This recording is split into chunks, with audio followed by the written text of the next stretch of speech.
Right. Hello, everyone. Welcome, welcome, welcome. Welcome to this year's episode of the Global Azure Bootcamp. We hope you are happy. We hope you're excited. We hope you're elated to be here.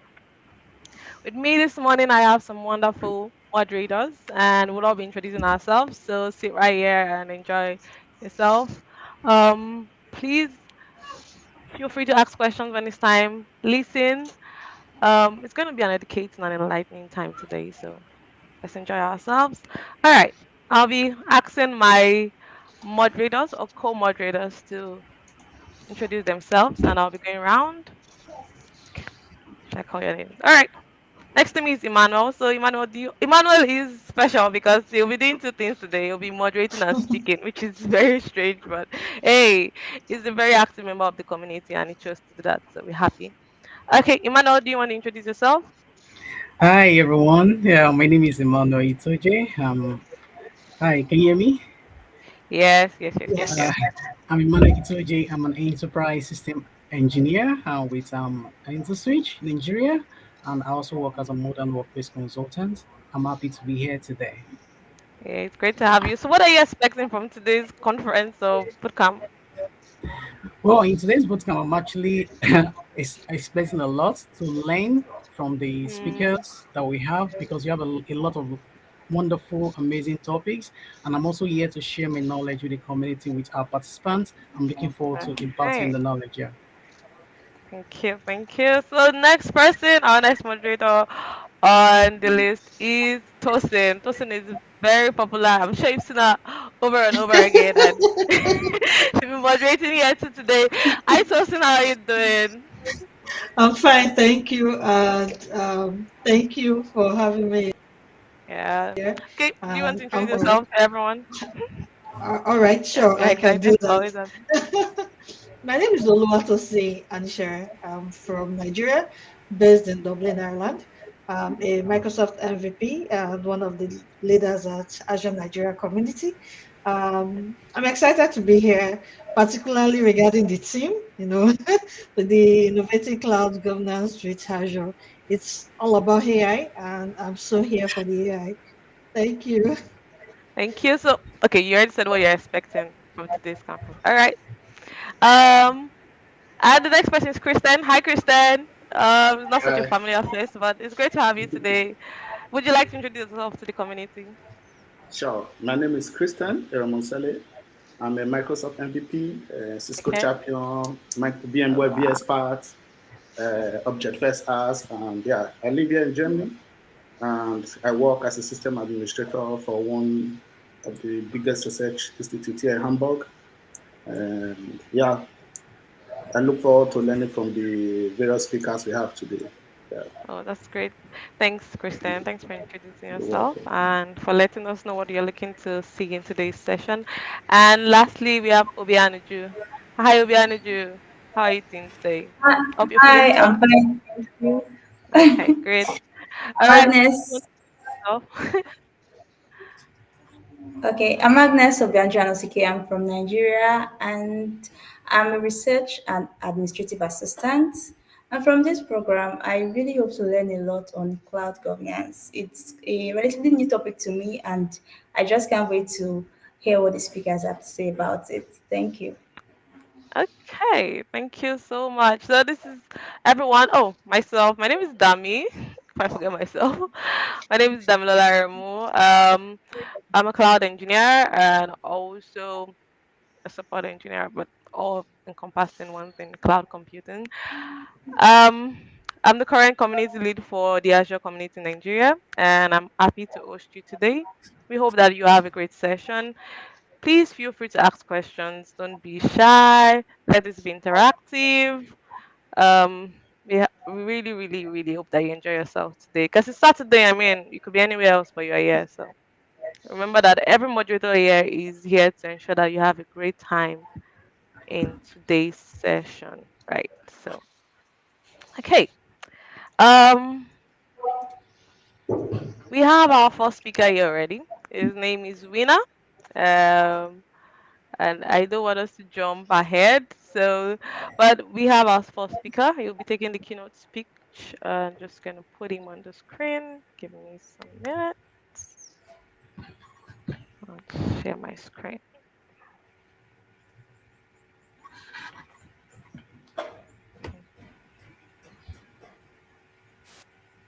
Okay.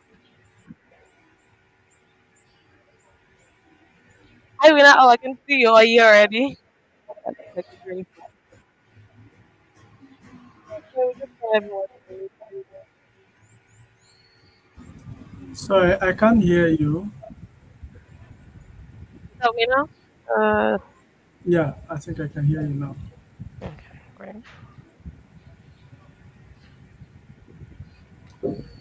So over to me now, I guess.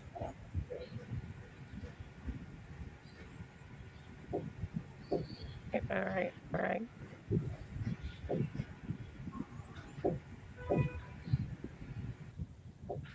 Mm, so sorry for that. It's just call came in.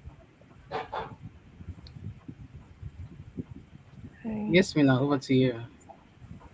Oh, okay. I'm just trying to introduce him before you start. So Okay. let's not rush. Let's not rush. All right.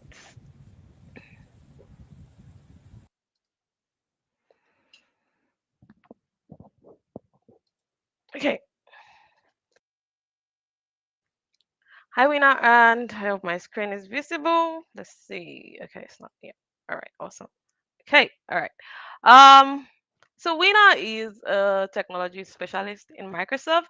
Firstly, before I continue, Winner, can anyone guess the theme of today's bootcamp? You can just leave it in the chat box. What is the theme of today's bootcamp? Can you guess? I don't have a gift for you, but of course, indulge me here. So if you're listening, you can also put in where you're listening from, of course, and you can also tell us the theme of today's um, bootcamp because that's very key to why Winner is here. So if you're here, and there's an hint already in his bio. So if you know the theme of the bootcamp for today, just put it in the chat. We are all here in the studio waiting to hear from you. Hi, Dika Sams. It's good to have you here today. Okay. Um, waiting. We have some people watching. I mean, you can just let us know what you think that the theme for today's bootcamp is. Anybody? Okay. Do one of the moderators want to tell us? Hi, guys. Hi, guys in the studio. Let's bail out our audience. Okay, I think I mentioned that during my introduction, though, Well, about you did. You actually did. innovating cloud governance with Azure. Yes, yes, you're right. I was hoping that our guys would. Oh, sis Oyendika Sam said it. Okay, okay, okay. Thank you. So, all right. Thanks, Tisha. Thanks. It's great to have you here. Thanks for answering too. All right. So, Wina Meto is a technology specialist at Microsoft, leading data security, governance, compliance engagements across Africa. He helps enterprise customers to implement a defense in depth approach to cybersecurity, leveraging the Microsoft stack. Winner has a strong IT background in software engineering, data science, data analysis, machine learning, information security. He has delivered high value solutions across various industries, business sectors such as closing deals with customers on cloud native application on Azure, facilitating data science um, and AI training for women in tech, and okay, sorry, my cheat code is blocked. Okay, for women in tech, I'm providing customer success and account management support all around Nigeria. Winner, it's great to have you here today. I'll be spotlighting Winner so that we are not confused. All right, yep, I guess we can all go back. Okay, yeah. So I'm spotlighting Winner, and he'll be taking over the session now and giving us his keynote speech. It's nice to have you here, Winner. So over to you. Thank you, Dami, for that wonderful introduction. Please also confirm if you can hear me clearly. Loud So and if I clear. good, good, good. Thank you for that introduction. If you look at that my profile, notice is that it's quite a journey for me, right?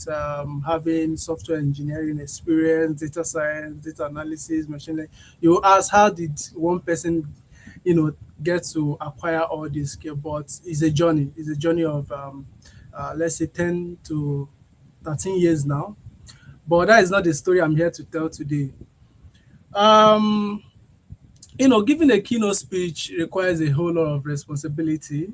You need to think about what are you going to talk about, how do you deliver, how do you engage the audience, how do you make sure you drive impact, which is the most important aspect. And I was thinking of data governance. I said, okay, let me prepare some presentation. I did prepare some presentation. And by the way, we are talking about innovative um, approach to data to cloud governance. And what is innovation if you don't talk about AI? So I actually leveraged Copilot, if you know Microsoft Copilot, to help draft some presentation. And then I got thinking again, do I want to go the traditional way? I want this presentation, or this talk rather, to be very, very relatable, even to people that are not into the industry, people that are hearing the word cloud governance the first time, for them to be able to understand and relate it. And I got thinking, how do I make it very relatable, especially to the Nigerian audience, right? And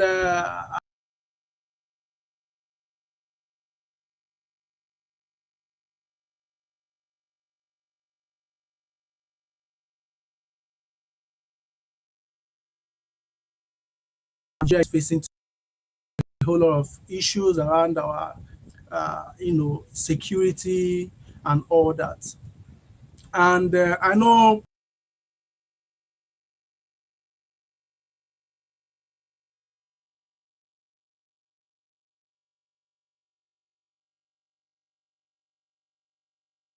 honestly, you will realize that it's actually governance, right? The biggest issue, think about governance from a Nigerian perspective, right?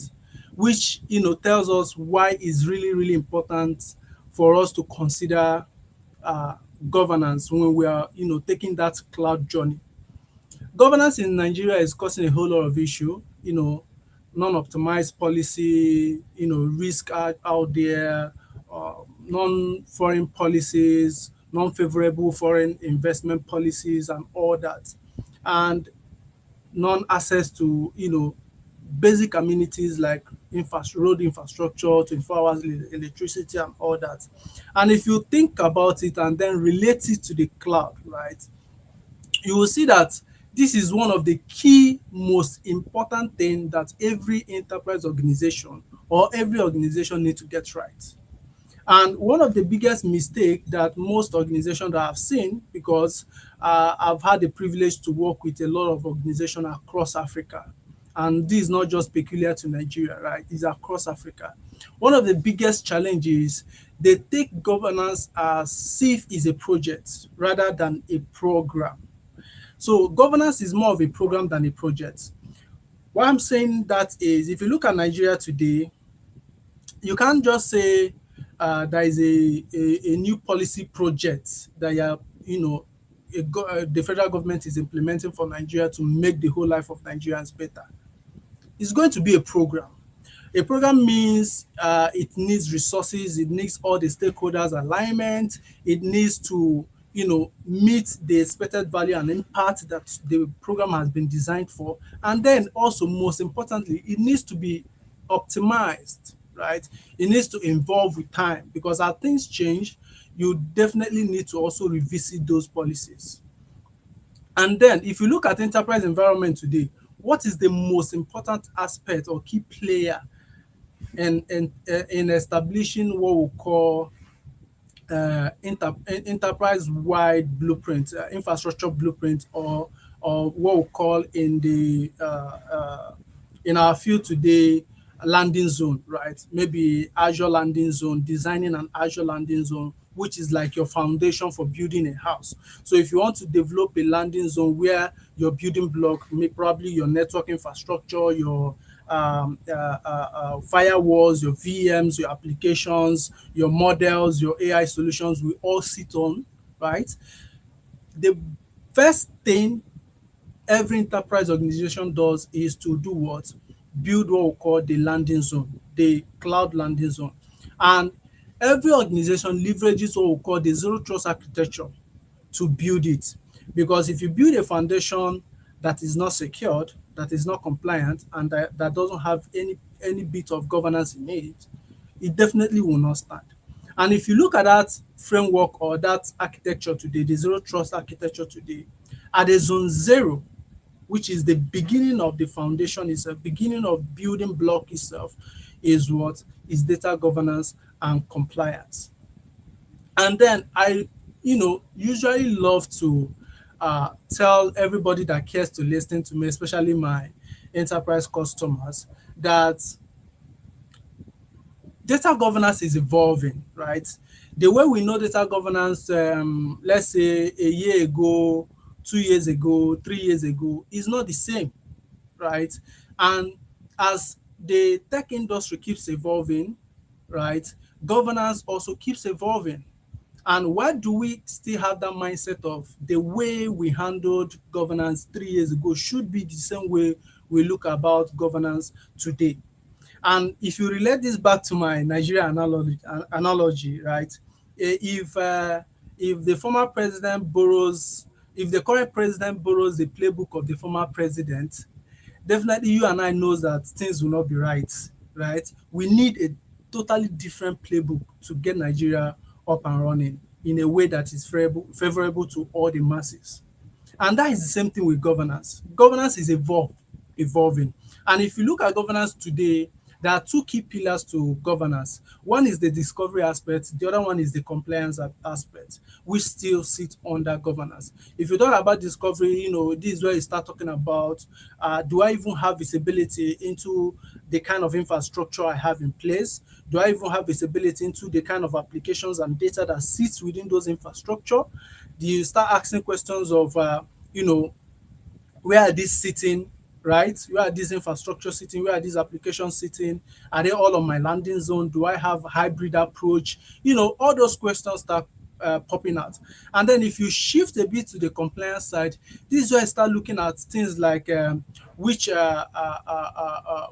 policies do I have in place, to manage access and compliance for all the applications I have within my enterprise space, or to manage access to all the sensitive data that I have, or to manage access to my network environment, even understanding the kind of risk exposure that you have. So it starts, when we start asking those questions, the main key question now becomes, what is the approach, right? What should we do? So if you look at a good well doing enterprise space with a well architected framework, right?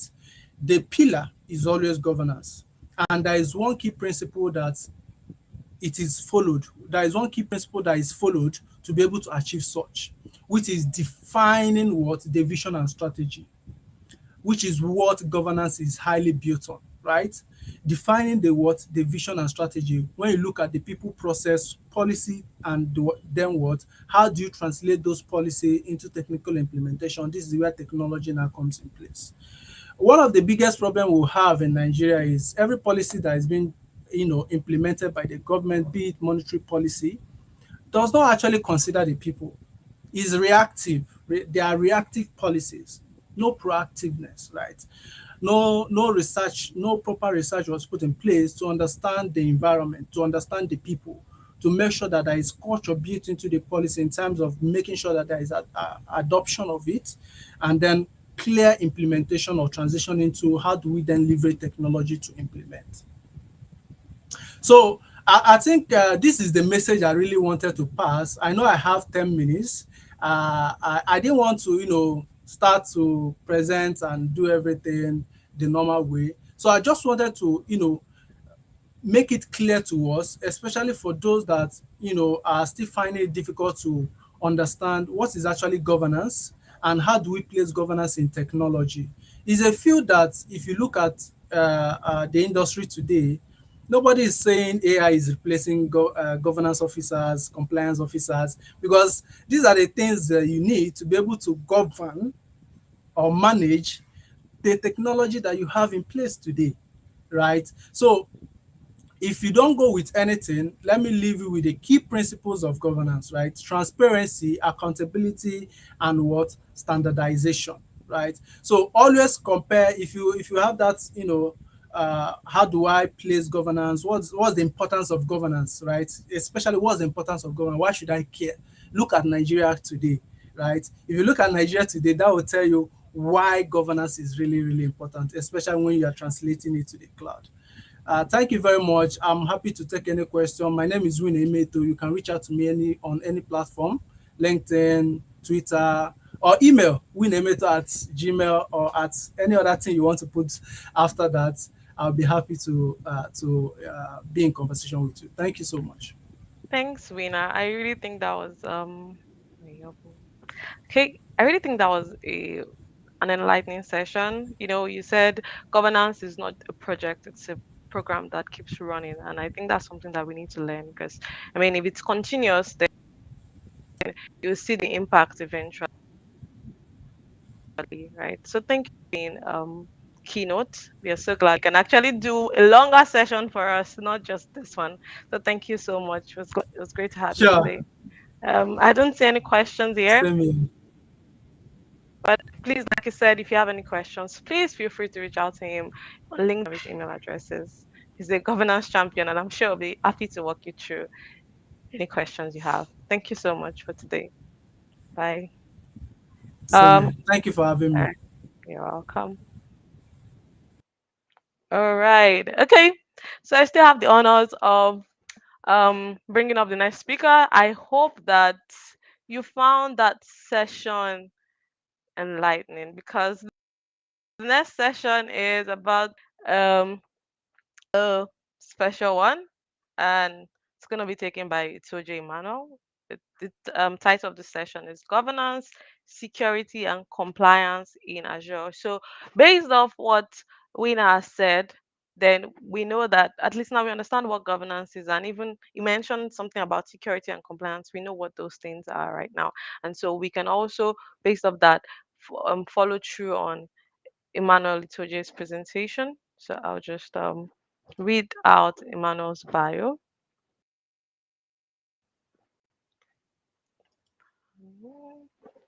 Sorry. Okay, just share my screen. All right. Excuse me. It's wrong.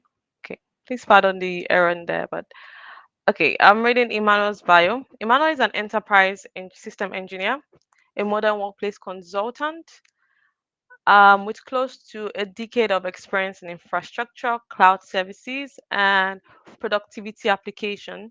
It focuses on enabling businesses to use technologies to optimize organization strategies, processes, and workflow. He's a certified Microsoft trainer. I can assure you that he is because he also takes training for our Microsoft 365 community.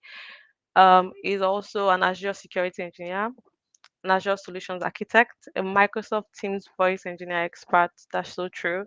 An identity and access administrator. And I'd like to welcome Emmanuel Itoje. Hi, Emmanuel, today. It's such a privilege to have Hi, you here Dami. today. I'm actually excited to be here today. It's an honor. I want to Uh, appreciate the community, the leadership for inviting me, picking my session to speak on all right, governance, security, and compliance in Azure. great. We are happy to listen to you, and I'll be handing over to you. All Please right. take the Thank you floor. so much. Let me share my screen.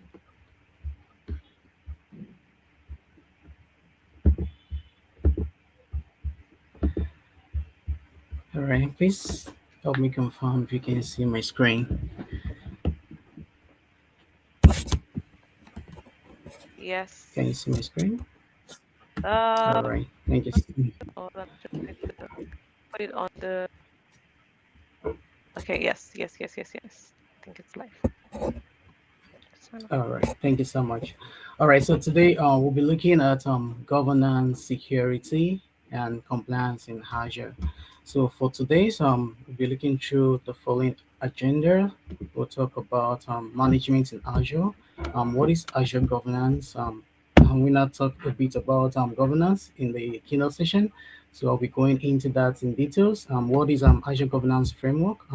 What are the services in Azure governance? Then I'll do a bit of introduction to security in Azure and introduction to compliance in Azure as well.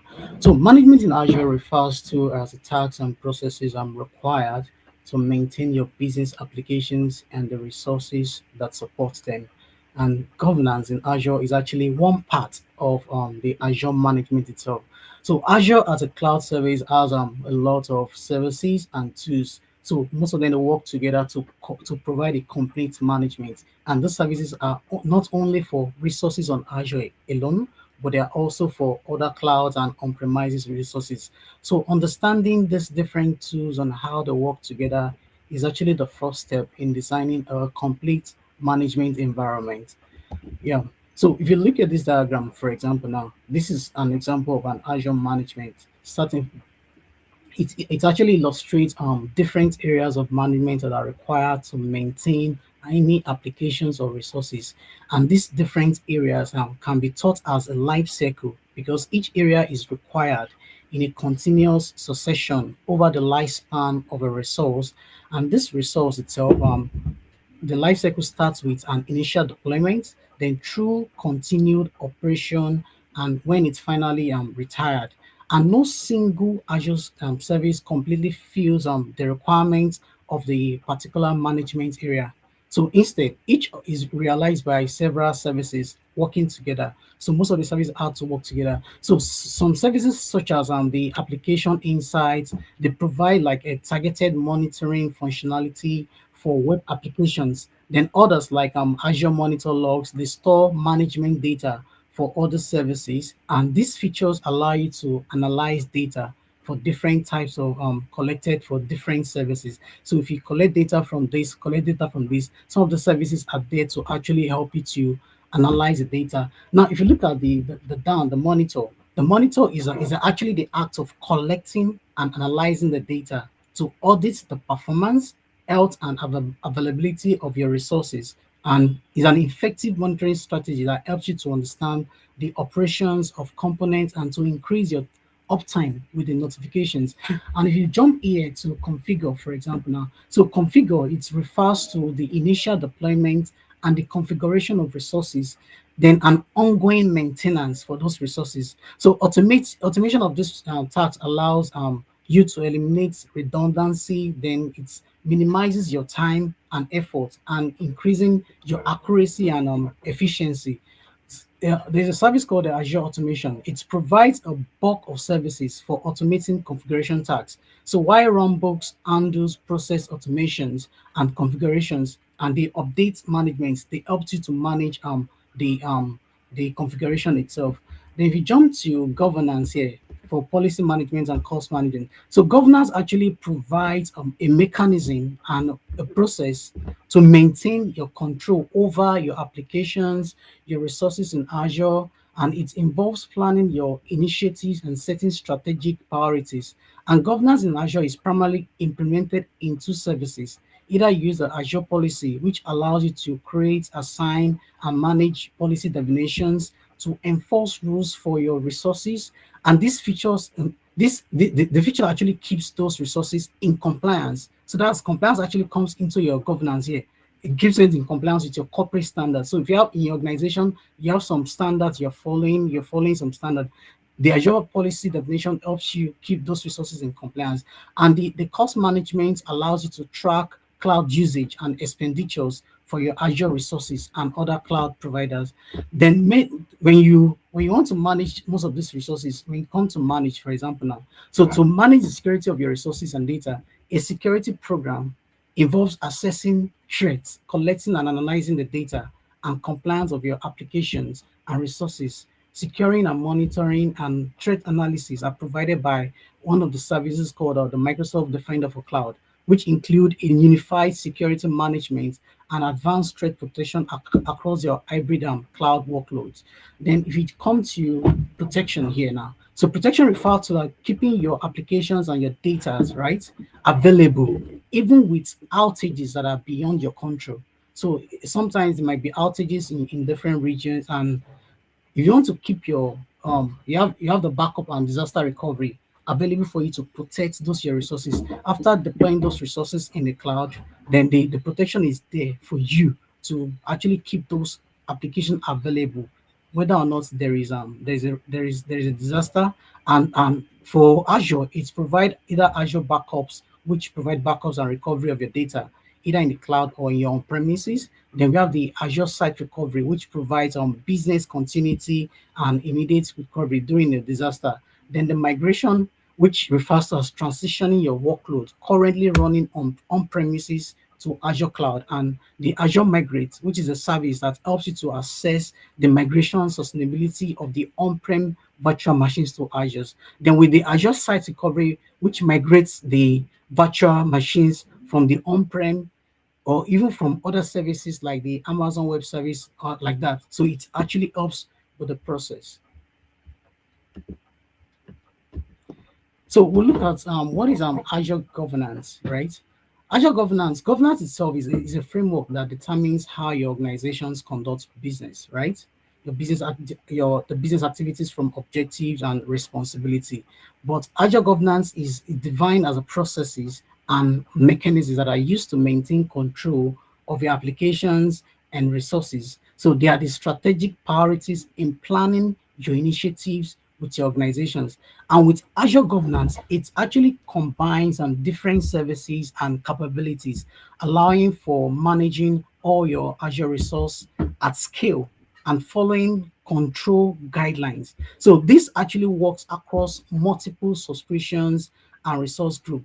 And with identity now, which is like that the new perimeters. So they are actually center focus for securing team trying to govern the cloud. So the security teams they are focused on the identity part of the service because it's not the new perimeter, unlike when we have the on-premise infrastructure where organizations have their data centers and they need to protect their physical security. But in cloud, the first thing is the identity. Once the identity is actually compromised, definitely the bad actor can get into the cloud environment.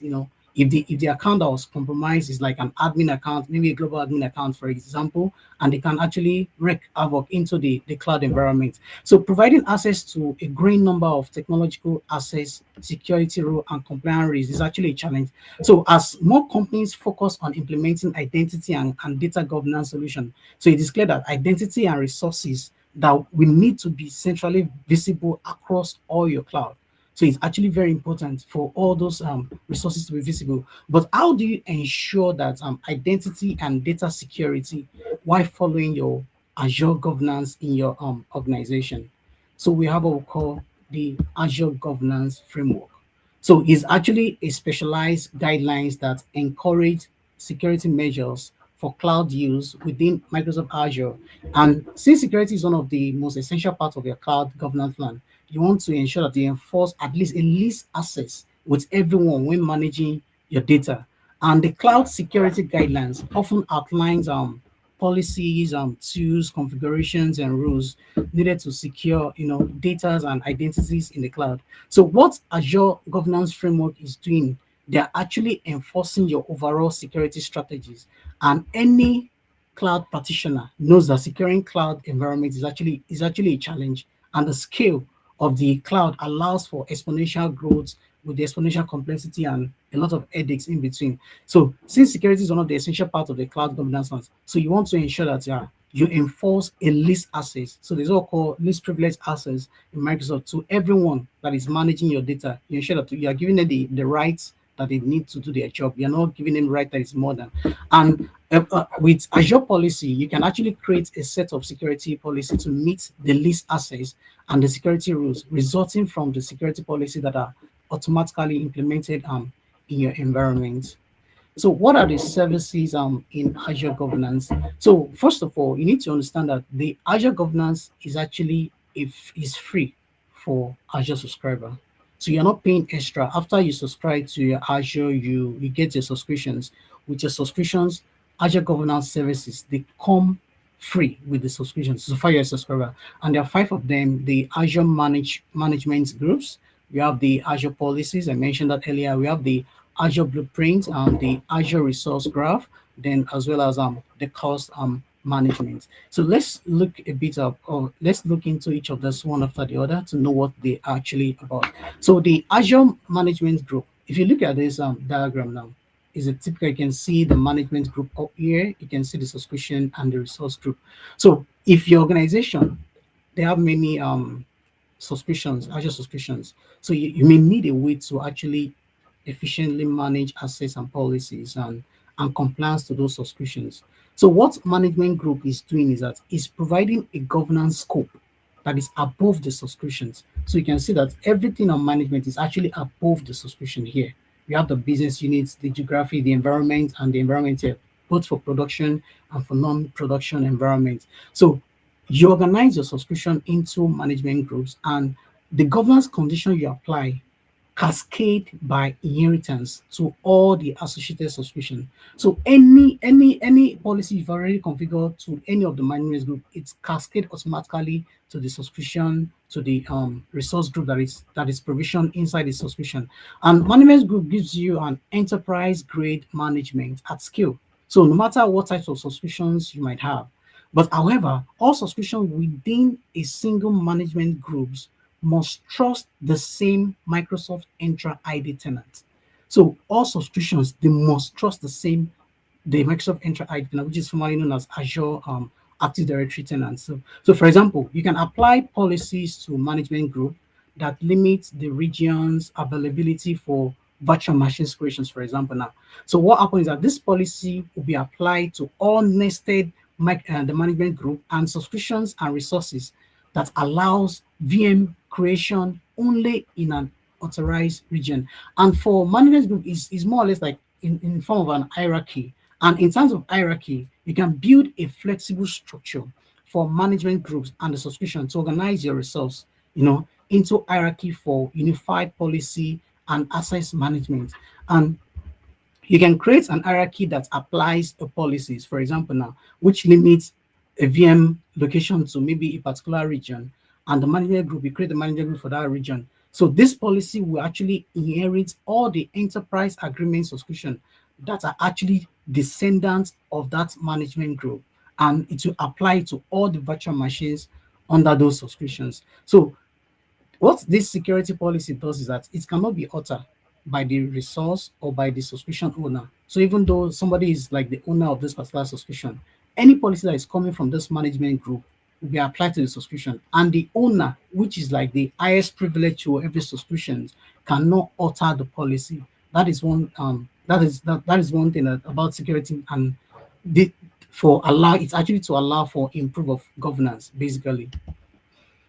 So, what are some of the important facts about management groups? Right. So, we can create 10,000 management groups for a single Azure directory. So, if you go into your Azure portal, for example, now from the Azure portal, for each of those directory, you can have multiple directory in a single portal. For each of those directory, you can have 10,000 management groups, and a management group tree can support up to at least 6 level. So you can have at least 6 level of this for management groups, at least 6 level. And each management group and subscription can only support one parent. So everything, if you check this, they are all tied to one parent, a business unit. So everything will pick from one parent. And for each of those subscription, each management can have as many children. Yes, a lot of children can be as there. Then all subscriptions and management groups are within a single hierarchy in each of the directory. So again, in terms of hierarchy, you can build like a flexible structure for management groups and subscription to organize your resources into hierarchy for unified policies and access management. So the other one, the second one is the Azure policy, still under the Azure governance. So Azure policy helps to enforce organization standards and to assess compliance at scale. So it provides an aggregate view to evaluate the overall state of the environment. So with the ability to drill down to the per resource, per policy granularity through its compliance dashboard. So it also helps to bring your resource to compliance through a bulk remediation for existing resources and automatic remediation for new resources. So some common use case for Azure policies, right? Some common use case for Azure policies like something like implementing governance for resource consistency. You want your resources to be actually be consistent. You want your resource to be consistent. Thank you, Dami.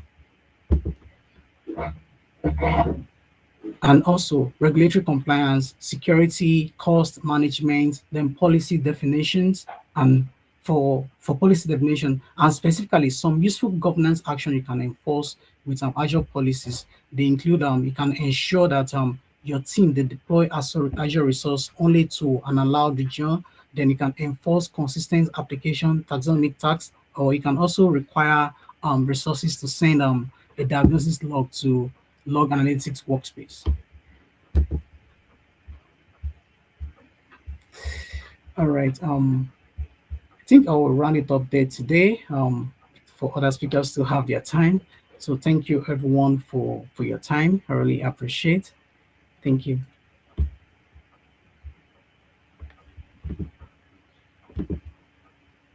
Hi, Manuel. Thank you so much for the session. Um, Right now, I don't see any questions, but I'd like to say that that was really enlightening. I mean, who knew that governance could be so easy? If you have Emmanuel teaching you, definitely it's easier because it's teaching you. I mean, look at how Yeah. we broke down all of those diagrams showing you how you can cascade policies, from top down. It makes it easy and simple to do. Please feel free to ask any questions. If you don't have any questions, then I'll just have Itoje complete this time. If there's no questions, I don't know if there's anything you want to add to um for the next 4 or 5 minutes. Oh, Or sure. Sure, I do. okay, I do. please go. You're free. Uh, all right. All right. So So we I'll just be 10 more minutes.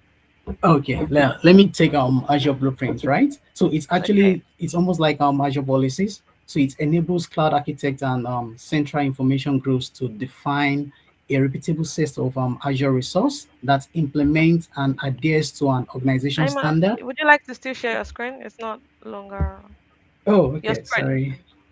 Let me share.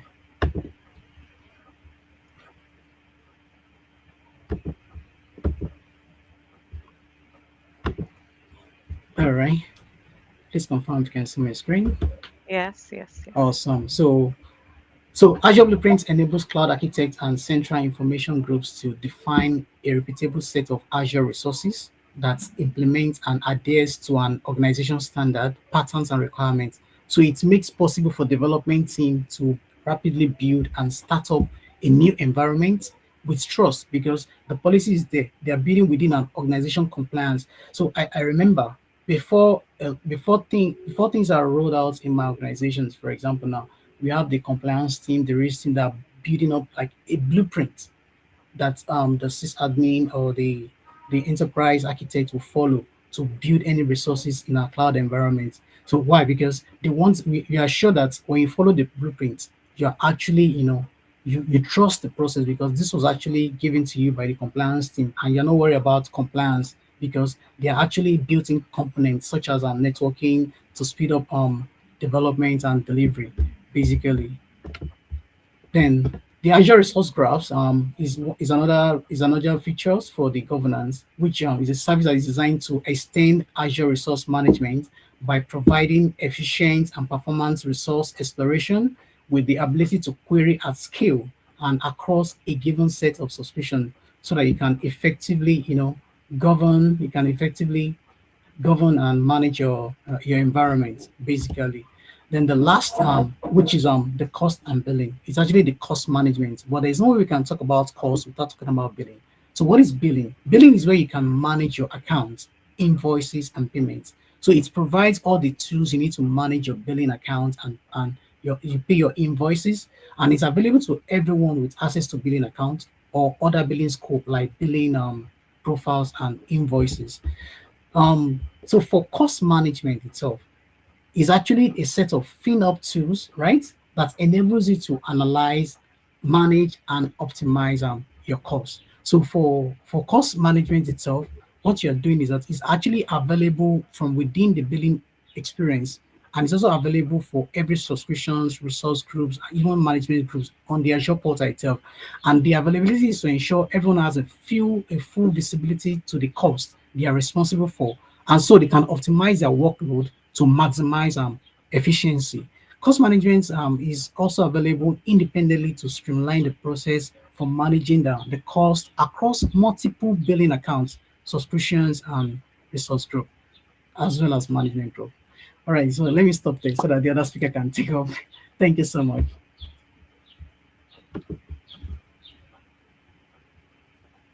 Thank you. So I can't believe we almost keep talking about money. Money is important too, please. How to manage spending. Yeah. All right. I have a question here from Chris. He says, considering that the backup is essential for effective governance, would you recommend using the native Azure backup tool or a third party tool? All right, That's thank you the so much, question. Chris, for that question. So basically, if you are actually, in the Azure environment, there is this Azure advisor that is available for Azure, right? So this advisor is something that has AI and machine learning, right? Algorithm implemented. So because of that, it is advisable that you use the native, right, tool that is available for you. And if you're going to use a third party tool, for example, now you have to research on the one that are actually, good for based on your organization strategies or your backup and recovery strategy for your organization. But for me, I would advise you use a native Azure backup tool for easy access, and also for you to be able to anytime you need access to those backups, you can easily get access to them. Thank you. All right. I hope that answered your question, Chris. Thank you so much, Toje, for today's session and for taking your time, even in the short time, to cover all the essentials. Right now, I'll be handing over to the next moderator who would bring up and introduce the next guest. So, I and Toje will be going back end. He's still moderating Th- today. I hope you know that. Thank you so much. Yeah. Thank you everyone for listening to me. Thank you so All much. right. Good to have you. Yeah. All right. Obianuju, please take over.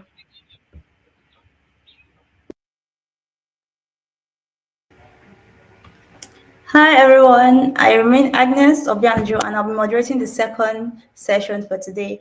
I hope we're having a knowledge-filled Saturday, and still in the spirit of learning, let us dive into the next session titled Governance in Action: Building Privacy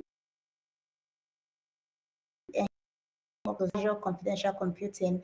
And this session is Ridwan Badmus. Ridwan Badmus is a tech lawyer and CTO at Ogutoye and a privacy technologist at FR Data Protection. He's also a privacy engineer, a certified cloud architect at Azure, GCP, and AWS, and an AI ethicist.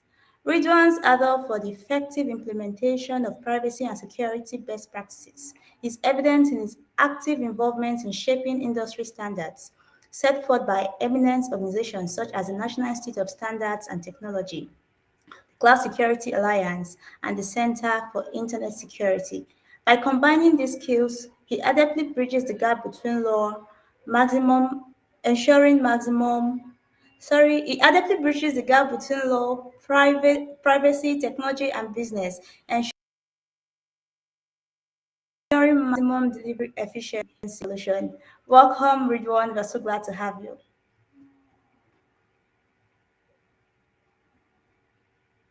Much. I hope you can all see me and hear me as Yes. well. Yeah. So it's a pleasure to be here. As Anaska has rightly said, I'm Raven Badmos, and as I said, it's a pleasure to join the remaining speakers to to bring a kind of spotlight onto the importance of cloud governance. So I'm going to share my screen now. So that's without much ado, we can dive straight into the topic. Can you confirm if you can see my slides?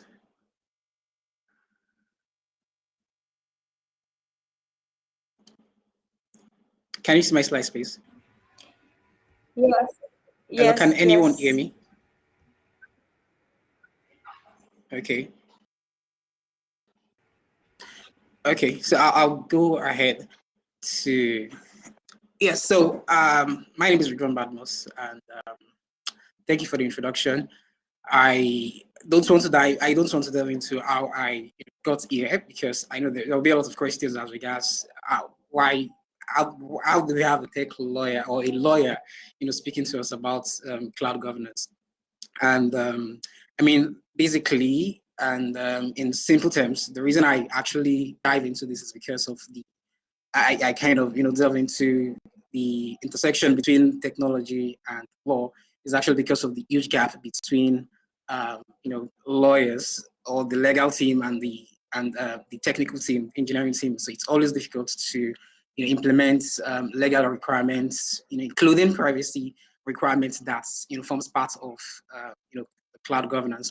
So what we're going to be talking about today is building privacy and enhancing cloud workflows with Azure confidential computing. So um, the focus is actually on Azure confidential computing, and this is actually going to be a kind of a primer discussion. So it's not really an in-depth discussion. So it's just to kind of introduce it to why Azure confidential computing is quite important when it comes to cloud operations, building applications, either through any of the cloud models we have, IaaS, PaaS, or SaaS.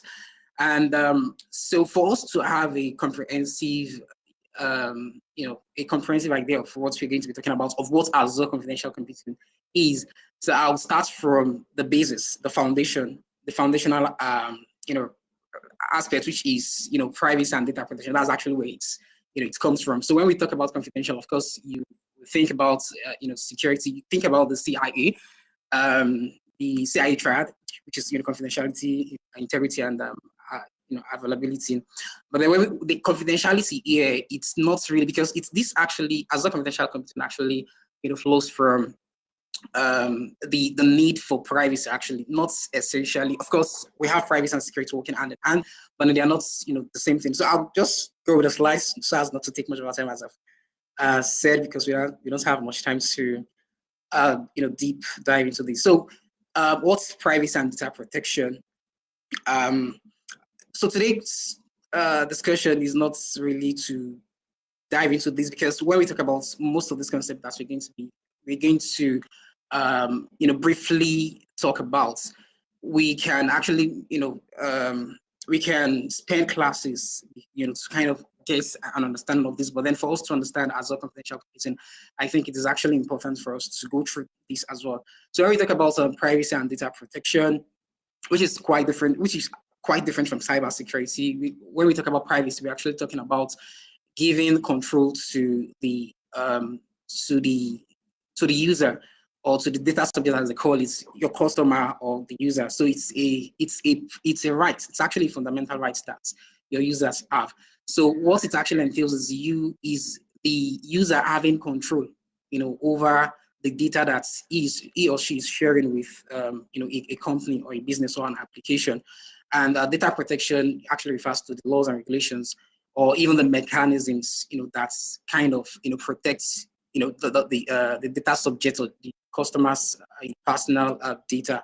So which starts from the collection points to the deletion points, in the sense that when you collect data from users, you store them, you use them, kind of process them, you kind of disclose or share them with third parties, depending on the kind of services that you provide them. So that's basically about privacy and data protection. And the reason it is quite important, before I move to the privacy by design, is because of almost everybody here will know about GDPR, even if you don't know about Nigeria's privacy regulation, the Nigeria Data Protection Act. Almost all of you will know about GDPR, the General Data Protection Regulation. And most of you might have heard about it from the angle of fines that even when we talk about tech giants, they've actually many of them have actually been fined, if not all of them, including AWS, Microsoft, Meta, and even I think X. So you need, I mean, for when we talk about cloud governance, for a company to kind of mitigate risk and reduce cost in sense of compliance cost when we talk about fines and the likes, a company really needs to focus on data protection as well. You need to actually put it, kind of include it as part of your cloud governance strategies. So, and how do we get there is, through something called privacy by design, which is a proactive approach to data protection. What privacy by design means is that just as the name implies, is you considering privacy from the get-go of your products, from when you're doing products or requirements gathering of how you want to provide services or how you want to build an application that will serve users. So you really need to look at how that application is going to affect your users' personal data, how are you going to collect, because we have rules and regulation, guiding how you collect and how you use and how you disclose that shared personal data of your customers with other people internally and externally. So you really need to start looking at it as immediately you begin building your products, you start looking at, okay, how are we going to build privacy capabilities, privacy controls into this application? And that's the essence of cloud governance in terms of privacy and data protection. So privacy by design is actually the foundational concept you need to think about and we have different principles of privacy by design, which one of them is what you see on your screen, which is proactive. I think Wina mentioned this initially, that we have a reactive ecosystem, a reactive regulatory environment where you don't get to see regulations until there are issues in the ecosystem.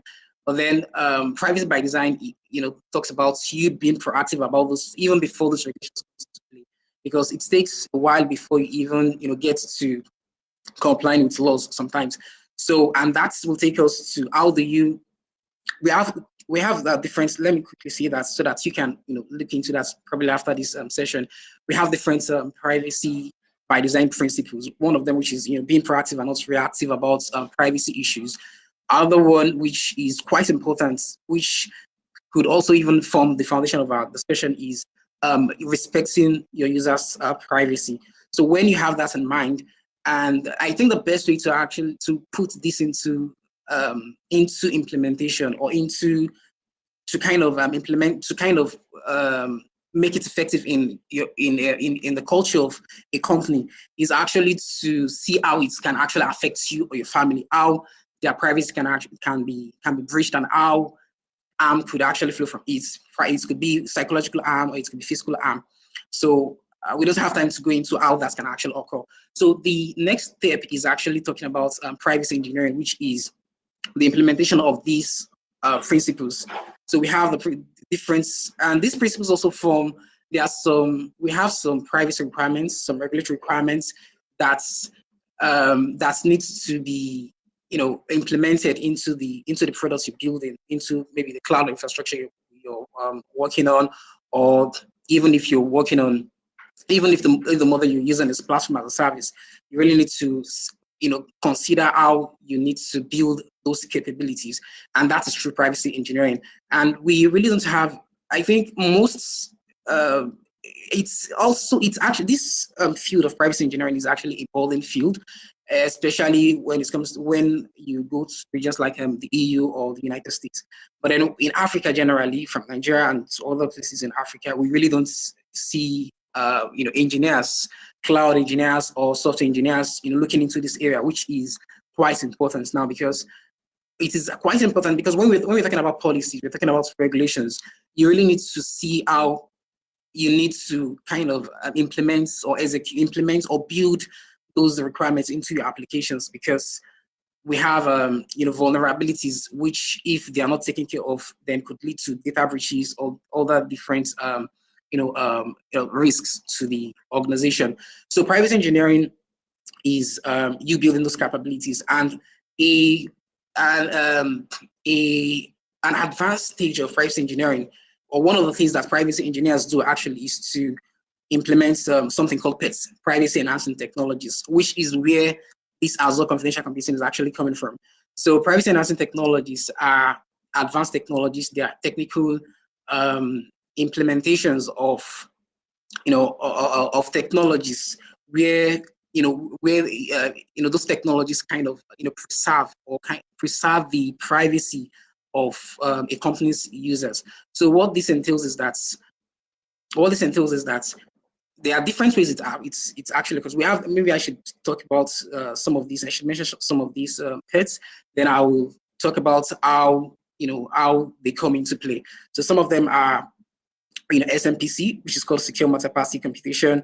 We have TEEs, Trusted Executed Environments. These two PETs, privacy enhancing technologies, actually form the basis of Azure confidential computing, which is how you process data in use. So essentially, I mean, most cloud engineers or engineers generally, most technologists know about how to secure privacy in transit, probably through TLS, transport layer security, or through or when it is in storage, when it is at rest, which is by the usage of encryption. But then when it is difficult to actually protect data when you're processing it, or when it is in use, and that is how Azure confidential computing actually comes into place. That is what it's meant to do, which is to, when you're processing personal data, or you're processing any form of data that is important to the company, then you're able to secure that data in when it is in use. So, and SMPC, what secure multi-party computation means is that different entities, different parties could come together to process or to make use of a particular data without it being exposed to those different, without the data of either party being exposed to the other party. So because and a very good example of this, to kind of give us a visual representation of this, is talk of financial institutions fighting against fraud, or kind of building capabilities to enable fraud detection. So what they can actually do is, they need to kind of bring the data they have in terms of transaction data together, but then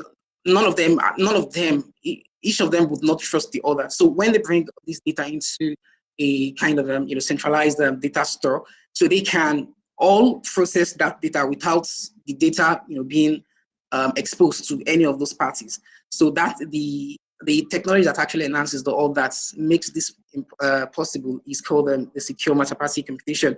And the other one, which comes into play when we talk about Azure confidential computing, is TEEs, trusted executed environments, where it's where you have an environment where you have your data, or your personal data, and you can attest that that environment is actually secure, and no other person, no unauthorized user.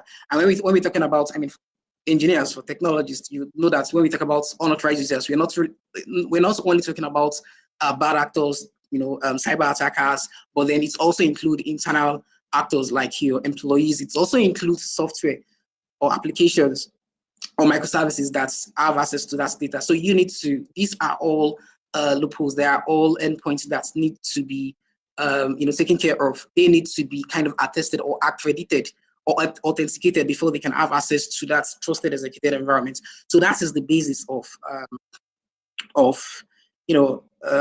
Azure confidential computing. And the interesting thing is, I mean, to go back to what Wina also said, is that, I mean, for us to really understand how this works, it goes back to the privacy engineer. And this is actually an opportunity for for everyone, for anyone interested in this new field, because we don't have any other person that can really implement this. But then the thing is that the thing is that you need to understand privacy regulations, I mean, the privacy requirements, before you can then implement it in your environments, in your technical environment.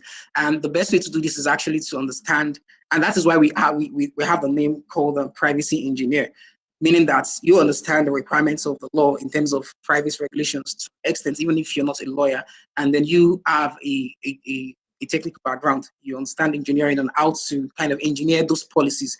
I think Wina mentioned this, that one of the issues we have is actually how do you implement policies, how do you implement regulations or frameworks into your applications. And so there are several issues we have, several issues that cloud governance aims to actually solve, including sensitive data exposure, unauthorized access, compliance risks.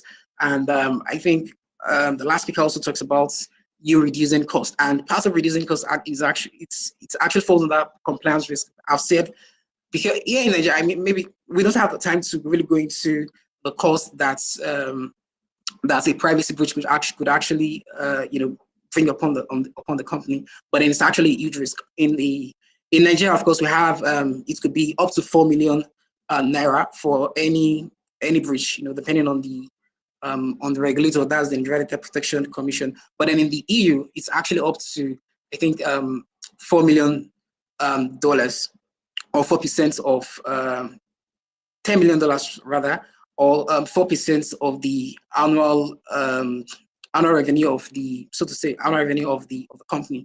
But then, so these are, I mean, when implementing cloud governance, and then we also look at the aspects of privacy, of the foundational aspects of computing, of processing data, then we will see the importance or the significance of also considering privacy, and how we could actually implement this into the technical specification of the products we're building. And also, another thing that's quite important is that, I mean, that's really interesting about privacy, is that it also increases customers' trust in the company, because a customer will be confident that, oh, this company is going to treat my data ethically. They're going to abide by. They have capabilities, privacy capability, not just the policies, not just you having policies including data retention policy or privacy policy on notices on your websites or internally, but then you also are building your kind of implementing, translating these policies, these requirements into your the product itself. So that is what Azure Confidential Computing aims to do. And to wrap this up, because we don't really have, I think my time is, I'm running out of time. Okay, so what's what are the characteristics of Azure Confidential Computing that we need to have in mind? Is I've mentioned trust execution environments, which is and this is the interesting thing, is that it is hardware based. I mean, like, it is hardware based in the sense that the hardware that is being used has to be attested, before it can be, before it can allow any workflows, from any workflows to kind of access the data in that environment. And as I said, it's secure data processing, meaning that it secures data in use, as opposed to you having capabilities to secure data at first hand, data in on the move, so to say. So, and this also kind of mitigates, to a large extent, it mitigates your compliance risks in terms of even reputational damage, because where you have data breaches, this actually reduces the data breach landscape. So it reduces it to a large extent. So that is why we say one of the advantages of Azure Confidential Computing is actually simplified compliance. And so we have different use cases. I won't be able to go into these, but maybe I should just, if I can use one sentence to explain these. So one of them is government. There is a Microsoft Cloud for Sovereignty, where, because the government have huge sensitive, voluminous sensitive data that they need to process. So this particular application is actually for them to, to have that trusted environment for them to process data. And then we have data clean rooms, as I've said. Different parties could come together to process data because they have similar objectives, but without exposing that particular personal data or data sets to each of those stakeholders. And and we have different infrastructures where you can actually implement Azure Confidential Computing, including in your VMs, virtual machines, in containers, or in Azure Kubernetes service. And we have container groups, and as I've mentioned, it's also kind of hardware based. So you need to kind of select between, depending on your on the company's objectives. Depending, you could choose between hardware. I mean, in terms of an Intel or AMD, and and I think I'm going to stop there because I know I've gone past my time, and I'll just conclude by saying that if you need any more resources to go deep into this, I think I've stated some of the resources. I've listed some of the resources here that you can kind of visit and learn more about this topic. But then you can reach out to me on LinkedIn as well for us to have more discussion about this. Thank you so much for listening. Thank you so much, Ridwan, for this amazing session. It is very good to know that there are a lot of amazing principles that can actually enhance data privacy. I mean, in the world of big data, what more can we expect than trying to ensure that whatever is going on the internet is safe, especially for us end users? Thank you so much. I can't see any question. So on this note, I'll be handing over to the next moderator. Thank you very much. Thank you very much for listening. Have a nice day, everyone.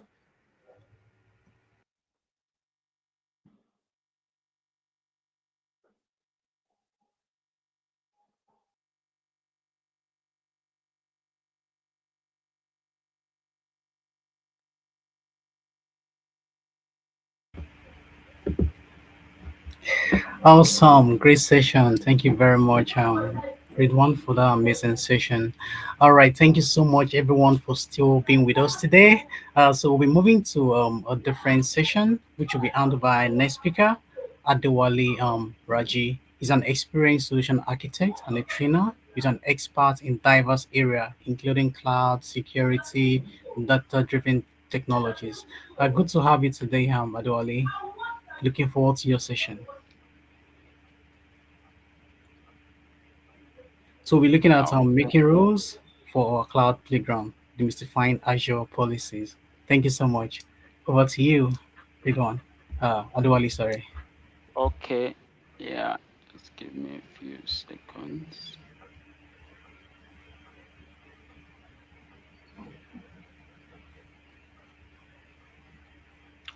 Okay. Please let me know if you can see my screen. Yes, I can see a screen. Okay. So good afternoon, everyone. And like the moderator mentioned, I'm Adewale Raji. And briefly, we'll be looking at Azure policy. Uh, Looking at a more fun approach to demystifying what Azure policy is around our cloud environment. So in this case, I'm referring to it as a cloud playground. So a number of us would trying to build a scenario. Probably when we were very young, you would have cases where you have to get on a playground or probably even your classrooms, and there are rules. The rules are don't get on the decks, don't fight with your friend, don't take someone else's cookie, don't play on the floor, and the rest of them like that.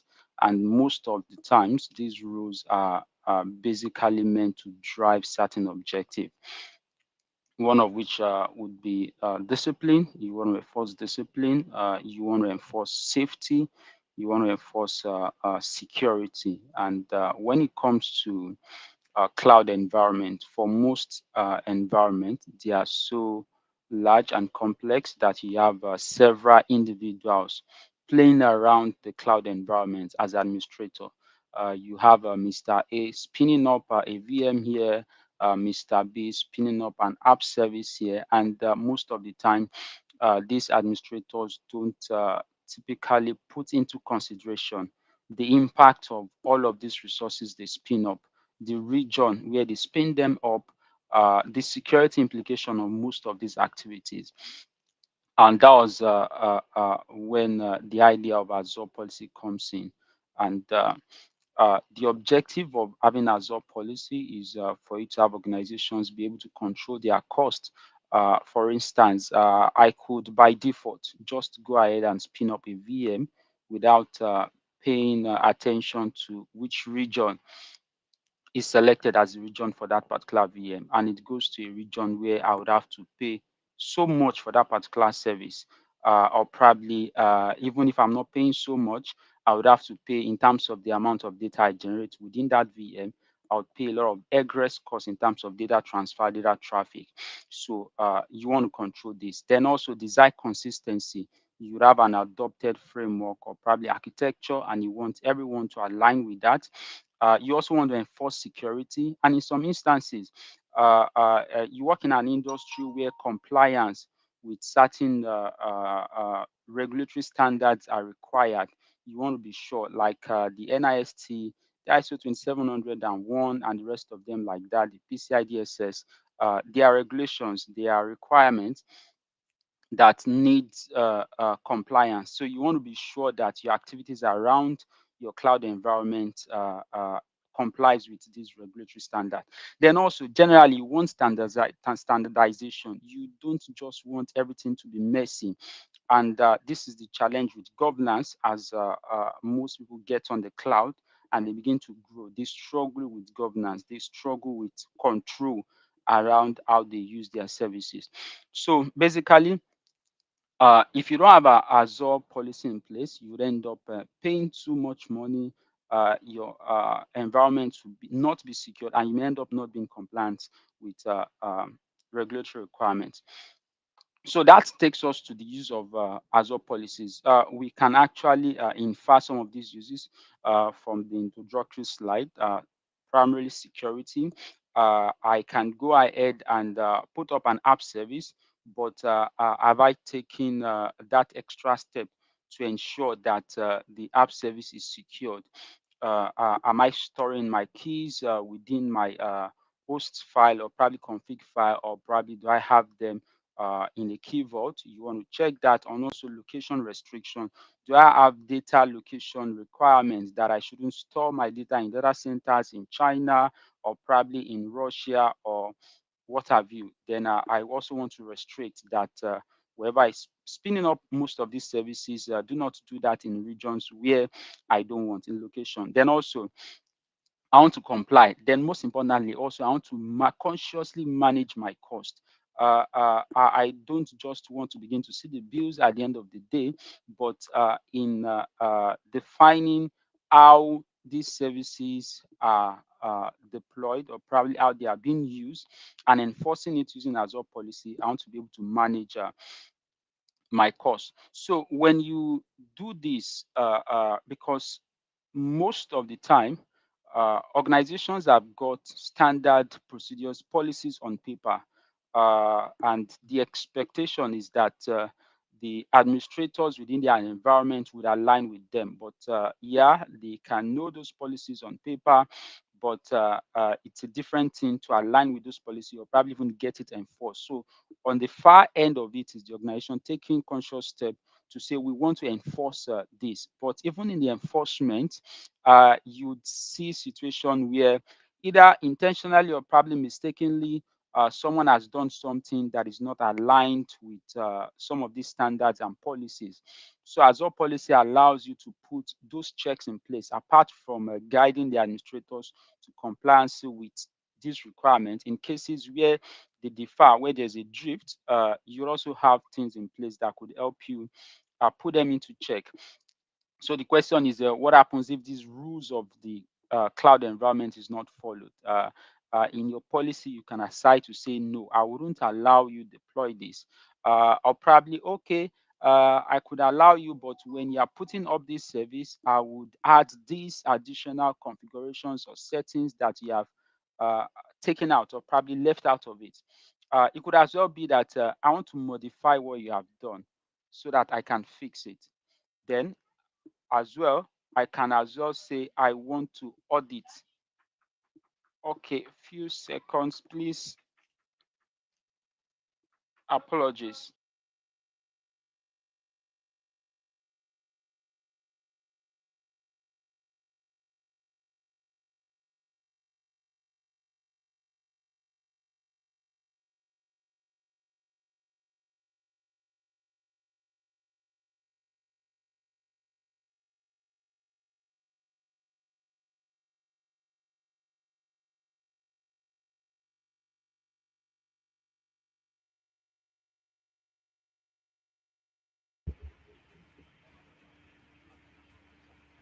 And I'll be right back. Just apologies.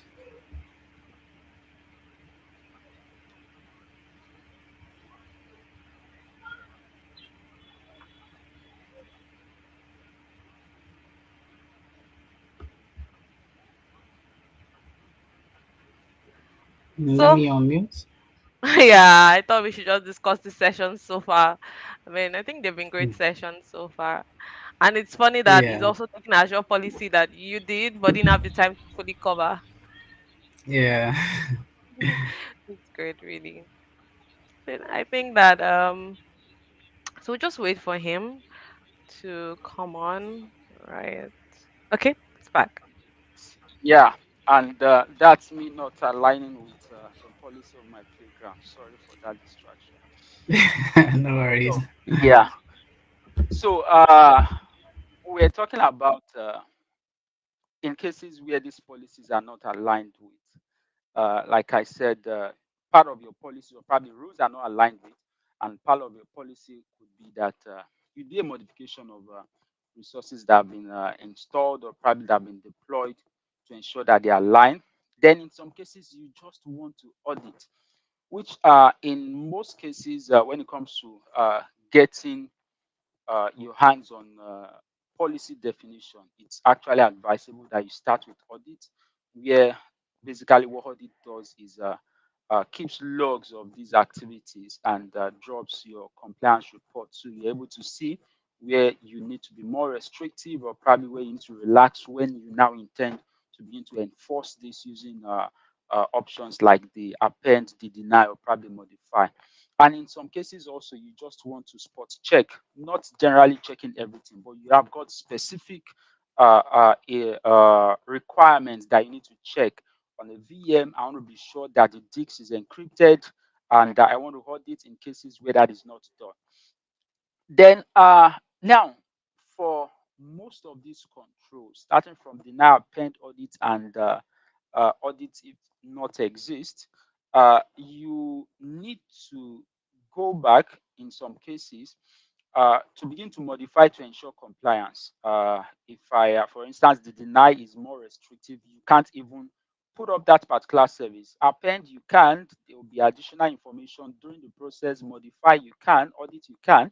And in cases where you cannot, or probably when you can, but what they are doing is audit rather, the organization may use an additional approach where they would say, okay, you could go ahead and do it. But in cases where there's a drift between the requirement of the policy, we could help you remediate. And that is where this comes in to say, yeah, if it does not exist, deploy, but would do a remediation.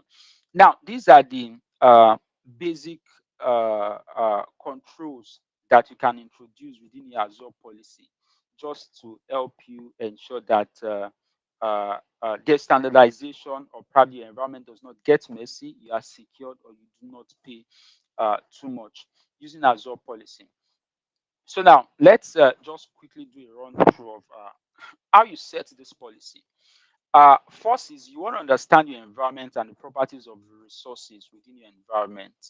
Uh, uh, the use of Azure policy uh, can be very complex depending on what you want to achieve out of it. So, what I mean is that there are basic requirements. There are even default policies that you have, but in some instances, you want to just go beyond what has been defined within the environment. You want to go beyond. You want to really go deep down to begin to identify things you want to control.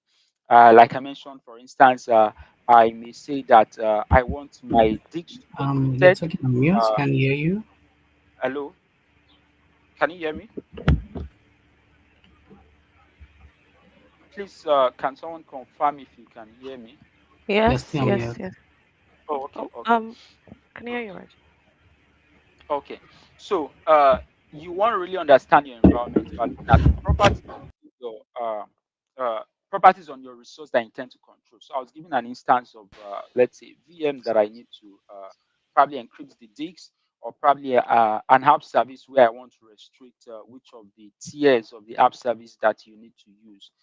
So how do I do that? These are information that I need because I need to be able to check what is the administrator deploying versus what I want. And what the way I check that is knowing what are those properties I need to check for when these resources come up.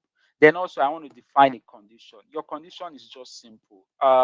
Check if the disk has got encryption. If not, do what? Uh, Check if the location where this storage account is being provisioned is East US.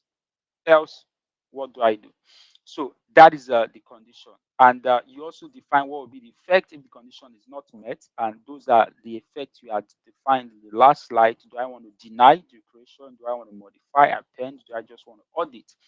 Then you put this together. Then the next thing also is your scope. Yes, do I want to restrict this policy to just a resource group, to a management group, to a subscription? And you have that level. Then, depending on how your environment is structured around that hierarchy of management group, subscription, and resource group, you may want to be specific. To say resources within this resource group, I need specific control around them, which I don't need for the whole of my cloud environment. Then you put this together, you cook them up, and you have your rule and you apply. Then you just wait to begin to see your compliance rate. Now, the Azure policy typically takes uh, almost within an hour to apply. Once you make changes, either you are creating a new policy, you are creating a new resource, takes typically within an hour to apply, and in some cases, you begin to see that instantly. But outside that, uh, the policy there's a schedule that automatically checks what you have within your environment against what your policy is saying almost every 24 hours. Now let's look at the rule quickly. So, an Azure policy is structured in a JSON format, and the most important part of it is where you define your rule. That is where you define your instruction, and your rule is simply just a block of logical statements using the if then statement, where I say if my condition is the location of this VM is East US, or probably not East US, then what do I do? Then that comes to the effect which we saw earlier. Do I want to deny? Do I want to modify? Or probably do I want to action? But however, there are a lot of other information that goes into the definition of your condition. For instance, I mentioned property earlier. You want to define the property of the resource that you want to use in your control, in your policy. It could be the location, it could be any of the properties, just any property. Let's take, for instance, a VM. It could be the location, it could be the image, it could be the OS profile, it could be the security profile. Uh, just name them. But you need to know those properties for you to be able to use them. Then the next thing is what is the condition you want to match? If I'm saying my location, is it am I comparing it with another location? Am I saying it should match or probably it shouldn't match? then I can have more than one condition. And that is where you have your operators. It could be not, that is, if it is not the condition I've stated, or probably it is all. This just aligns with normal logic, where you have your not, which is your negative condition. You have the all of. In this case, you are talking about and, or probably you talk about any of, which is all. So, which means I've got multiple conditions. I'm saying that it should match any of this, or probably it should match all of this, or probably it shouldn't match this. So I have the operators of not, all of, and any of. Then my conditions is you matching them together. And you have a lot of conditions, but the most common is equal, not equal. You want to do like, you want to match, you want to in, where you are checking if a particular value is in an array of multiple values, or probably it's not, or better still, you want to do a check against a boolean.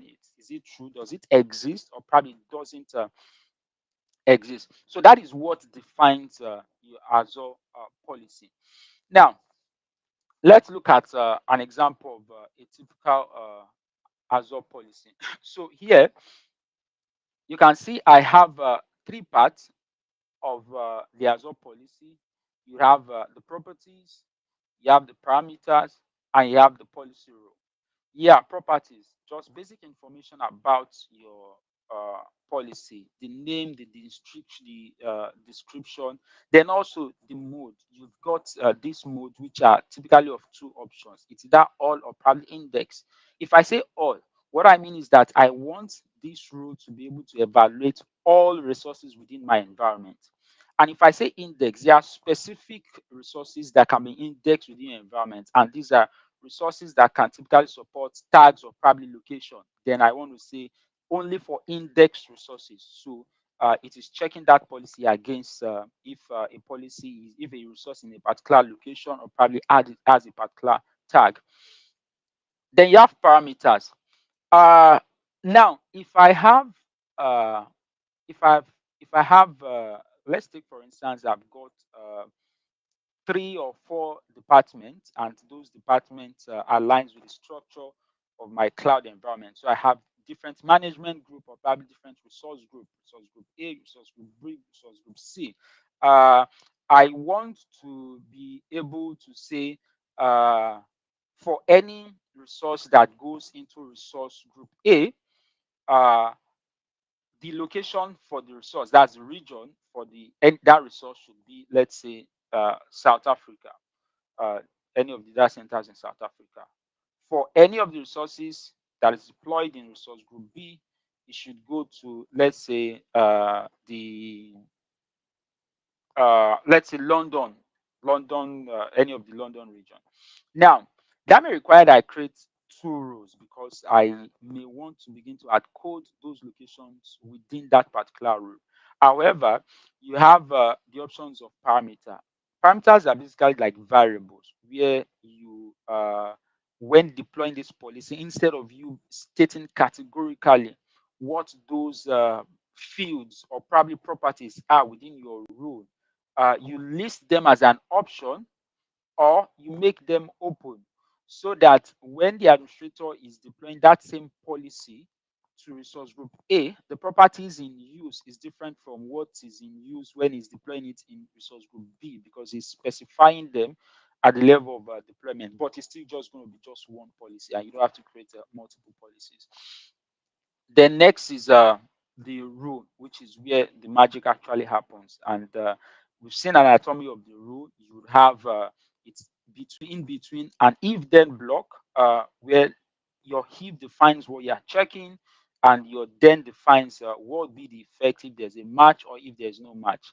And what are you matching? That is where you have within the condition, where you have a particular property and you use an operator to match it. For instance, this is saying if not, that is the field of this particular resource, if it's not in the list of allowed location, then you would initiate a deny. So that's basically what Azure policy looks like. Now, let's take some few minutes to quickly see how we can create one. Now, there are a lot of default policies. Let me change my screen. There are a lot of default policies within Azure, few seconds, which may match exactly what we want. However, there are cases where you need to go and create your custom policies. So, and how do you get to create those custom policies? Like I said, you have to first of all understand what are those parameters that requirements for your policies. Like seconds, so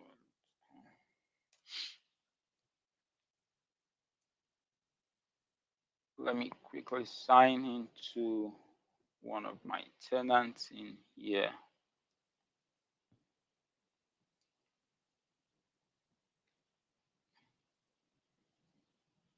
Okay,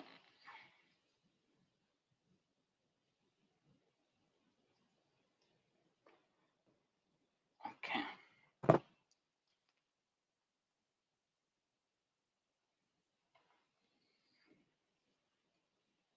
I'm changing my screen here.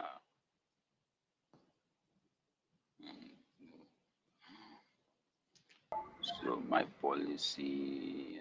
So mm, okay. So I've got the right screen here. So now this is can you see my screen? Yes, yes. Okay. So this is my Azure tenant, and if I go into policy, uh, currently I don't have any, and so zero compliance, non-compliant. I don't think I have any resource currently running within this. If I come to definitions, which is where you author your policies, I would see a lot of default policies. And let's just quickly take a look at one. Okay.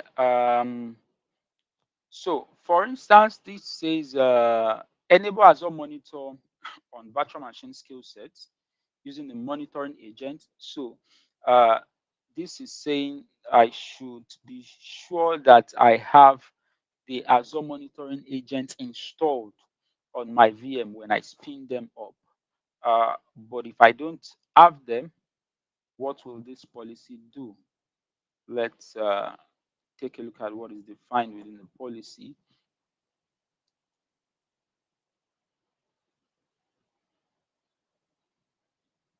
Come up.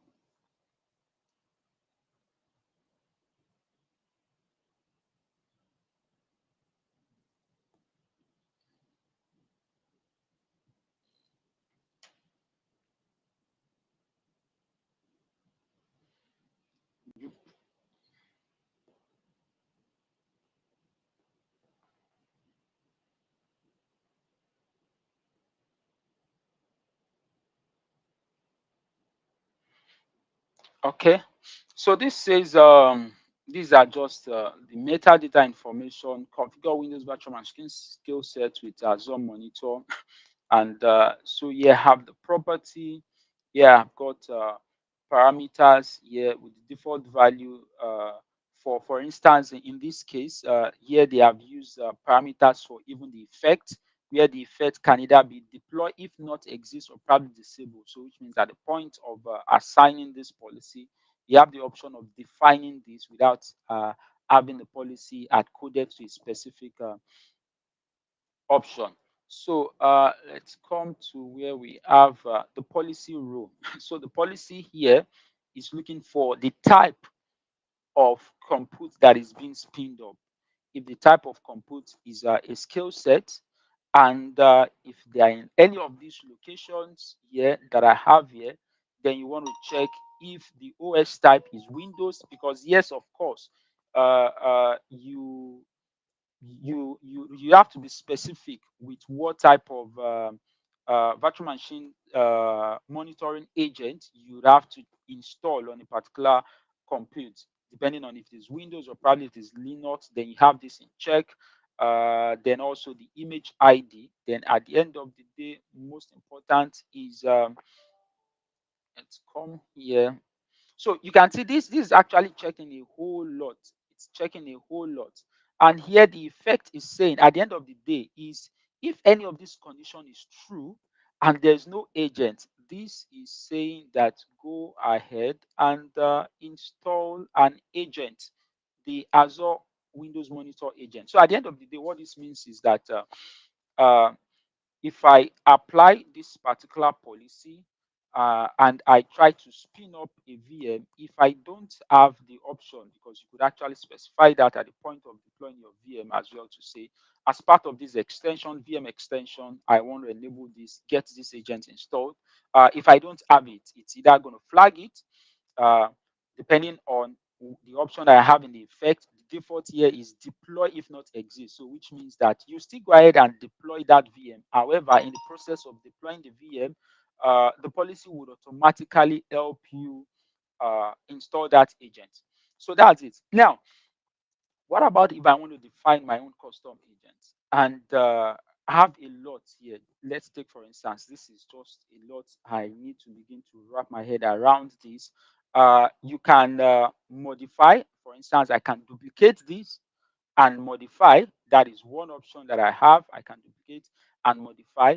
Or better still, yeah, we are in that era of using large models like the Gen AI models, being it ChatGPT or probably Claude AI. I like to use Claude AI a lot. However, when using any of these, you want to be sure that you're already comfortable with some of those things we discussed. Now, that is understanding the structure of your Azure policy, knowing what property you want to check for, and also what are the effects that you desire. So, at the end of the day, if I don't have this control in place, what should be the effect? Do I want to deny? Do I want to audit or stuff like that? So let me quickly just authenticate this and we. So while I do this and we complete this demo, if there are questions, because I know we are actually limited by time.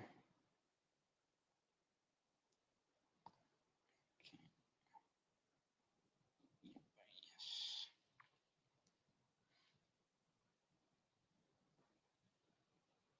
Continue. So I would assume we all know how to craft prompts when we use any of these Gen AI tools. Now, let's see, few seconds.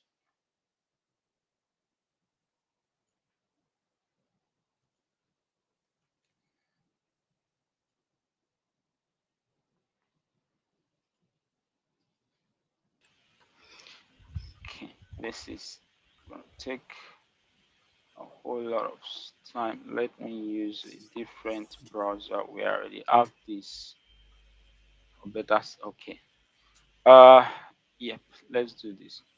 I actually prefer using Cloud than ChatGPT, but I think I can still use ChatGPT without having to sign up. So what I'll be doing here is ask this bot to create for me an Azure policy uh, that restricts the creation of a VM to a particular region. Would apply Hi, that policy to hi, our Raji. environment. Yes. Yes, our next speaker is around, so Oh, okay. sure. Yeah. So let me do this in just a minute. Then we can just take this back home to apply if we got access to uh, a free Azure tenant to restrict creation of VM to, let's say, US East region.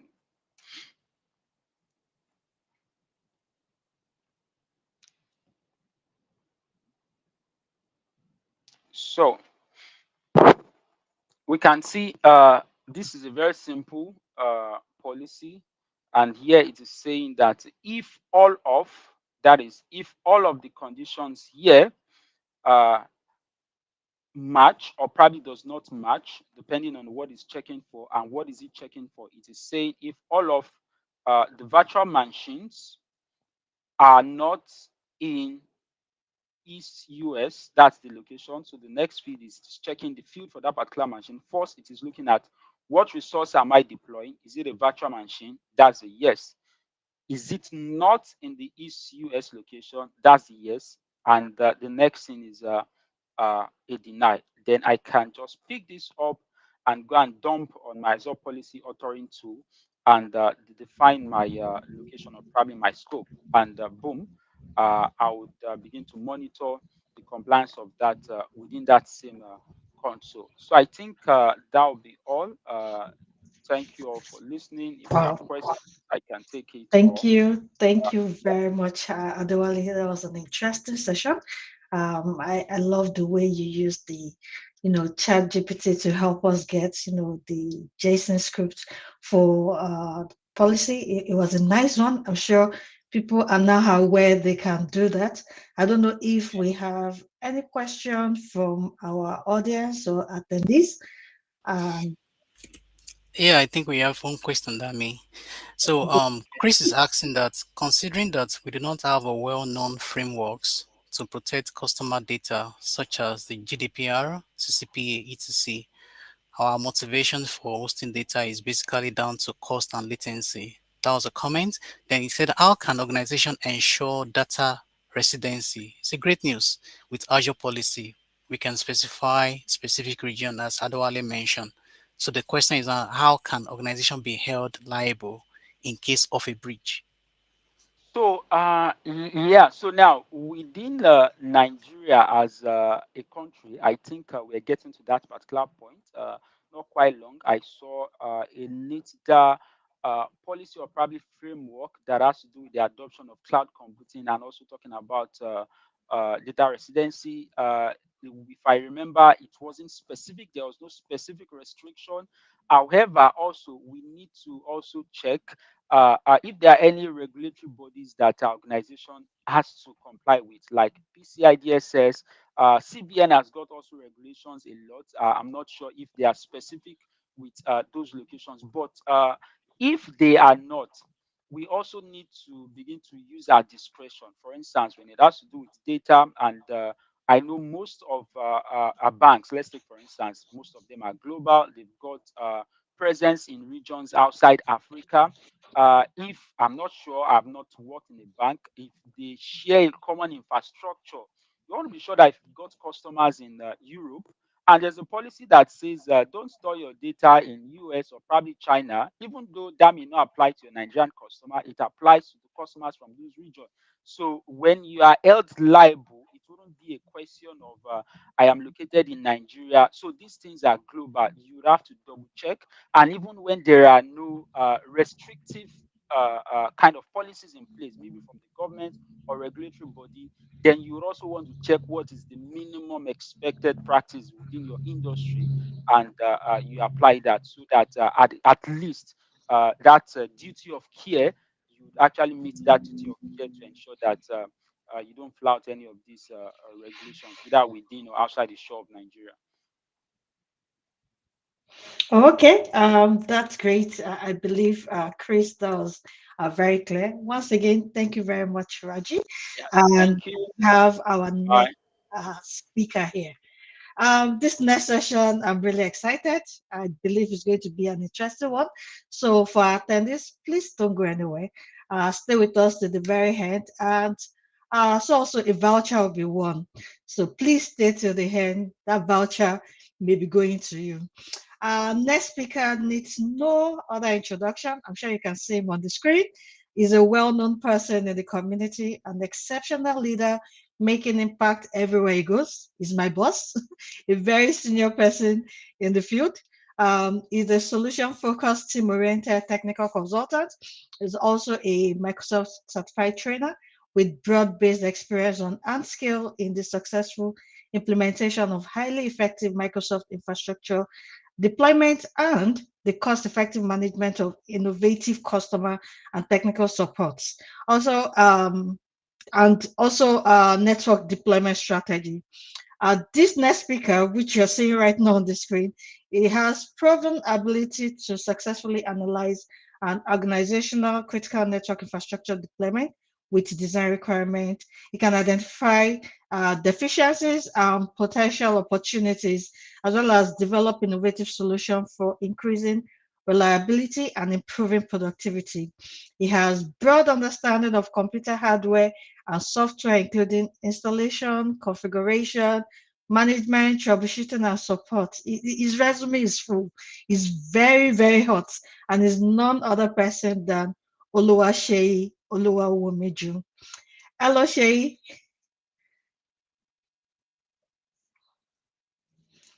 I thought Shay will be I talking to us about how to dignify large language models, yeah, thank you, Copilot. Tosin. If you Yeah, yeah. Marga, welcome. Good to have you here. Hello.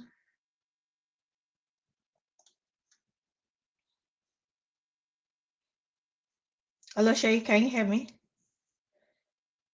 Okay, I'm sure Shay will be joining us back again. As I was saying, yeah, okay, sorry, I okay, said yeah. my network has been somehow today, so I might be having sorts. I'm trying to put the backup on to make sure that we don't have. But anyhow, I'll still go on.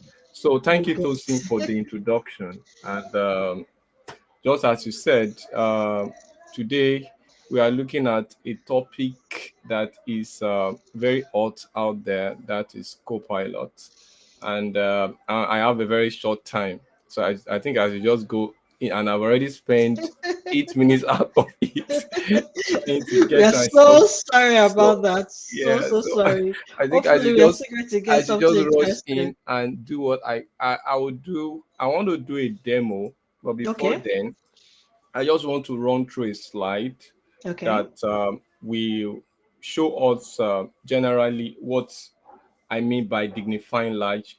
Uh, GTB is GPT is more of large language model, which yeah, is trying to yes, create an algorithm that can help you to amplify through this using large model um, algorithm to to identify to bring in prompting that can easily correspond to natural language processing.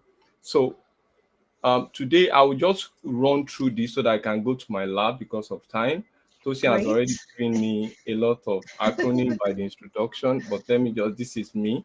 My name is Oluwase Oluwawumiju, and what we're going to focus on generally is to look at how to dignify this large model. What does it mean by dignifying large language model and copilot? How do we unveil this model? What does it mean? What is the advantage you can get from it? And finally, what are strategy that we can use to be able to use this kind of model even in our own private, because Copilot generally is trying to bring LLM down to your own environment using your own data and using Microsoft app as a way by which you can launch into this AI driven environment that we are all in today. And finally, what are the ethical considerations that we have there that Microsoft have put in place for Copilot security and challenges that we have? Then we conclude and we do a demo. I start with history. Back in 1950, Tony was one of the founding father of AI. And in those days, Tony began to look at human intelligence. And as a computer scientist, he was looking out for a way to mimic how human being can be equivalent to how computer can reason. But it was not really very, very efficient in those days because they have to invest a lot of money. And the algorithm that was created was actually through a sample data. not large data, just simple data that can easily give them what we call an inference result or a solution that can precisely tell them this is what is going to be. But as time goes on, a lot of things came in. I love the quote from Albert Einstein. He said something: whenever you are going into technology, go into it as an intelligent having fun. And that was what happened when in 2022 a set of people called the Open AI started by trying to navigate the world of AI by bringing large model and using that model to look at our internet-based content and running those models against it. So in general, I see large model as a large way of trying to run through the internet, bringing out intelligence of our content out there. So, both in size, now going back history to Alan Turing and the rest, you notice that what they were able to achieve are trickle of facts that could be done for specific notion of data. But we are talking of a data that is comprehensively high and require high skill. And in this film, that means that sometimes when you have large model and you are running it against an internet based running massive big data. No, we are talking of data that have evolved over time. Today, data is the oil of the world. With data, you can transform, you can re-engineer. With data, you can recommission, you can renovate. A lot of things that can be done through data, through different applications. Now, these guys came in and said, we can do something. Let's make our data. And that's arise with ChatGPT, which was more of a chat-based environment that was trained to be able to use internet-based data and bring influence and talk to you through prompting. The communication between your computer and the LNM is through a prompt. And those prompts are human language, natural language that we use to talk to be able to guide the model to give us an information that is required. Because of our time, I might be on the high speed, don't mind me. Then let's come to Copilot. What is Copilot? I always explain Copilot as a way by which we mimic ChatGPT, the open source that is out there, and bring it into the Microsoft environment. What does it mean? Trying to energize ourselves, trying to enhance our productivity, trying to have what we call a pilot sitting with us. We have all our software married into M365 as one of the sample. Another sample is Microsoft Edge, which is Bing, which is also a way by which you can have an interface with our environment and bringing all these things into our environment. Now, let's not differentiate. GPT is actually talking to a model of LLM that really talks to the public data. Whilehouse Microsoft Copilot is, however, customized to talk with the same LLM model, the same GPT 4.0, but talk to your own internal data, which are across all your application through Microsoft Graph. So let's now go to unveil large language model. What does it mean? I put it in three categories. One is an advanced system to train large, big data or massive amount of tax data. Two, not only can it create, can it build, can it be trained, it can also be used as a means to generate, to be able to what, to generate, write, and create content. And those content are usually prompted by us in order to have a natural language response from our data, which gives us an advantage, especially when it comes to Copilot. We are utilizing LLM to be able to be subjective, to help be able to be efficient, to be able to give us functionality that can streamline our development. And even in coding, you can actually use it for GPT Copilot. Now, what are the importance of unifying LLM? There are a lot of things I can bring in. One of them, let's now look at the English dignifying. Dignify is a method by which you streamline and ensure that what you are doing are properly guided with principle, not only by principle and aligned properly to ensure that those things are properly weighed with benchmark of your technology outfit. So one thing that we can do in order to dignify our LLM is to ensure that we have a balanced data set. Now, whenever you are going to use a model, you must ensure that the data you are injecting in are actually comprehensively balanced. That means the data must be equal. You can see here, these are oranges. Now, if I say you should count the number of big orange against the small orange, it's not really in the same proportion. So what will that data give you? You can have a very, very epileptic data when you inject it into a large model like LLM. Another thing that can also, we can use dignifying the LLM to give us a very positive result is to make sure that we guide against discriminatory suggestion, which include things that can spring up in inclusion, discrimination against your data, in having data that are comprehensively what subjective to discrimination. So all those things are things that can easily prevent you to have your LLM properly dignified. Now let's quickly now go to the strategy we can that Microsoft have from my own study has got into dignifying their own large language model they are currently use Copilot. One of them is they ensure they remove bias. Now, how do they do that? In their selection, at the point of confirmation, at the point of outline and identify and recalling it, they ensure they limit and analyze every bias. And that was brought in what we call the responsible AI. An AI that follows certain principle, which Microsoft has said. We are going to see in some demo that shows us that even in the algorithm, because I'm raising because of time, I'll be very fast. So don't mind me. Another thing is um, whenever data are there, there is a very, very 100% inefficiency that can come in if those data are not properly employed with the right technique.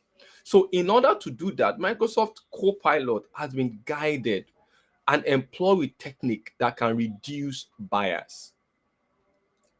3, Microsoft Copilot has been done with the mindset of evaluating modern fairness.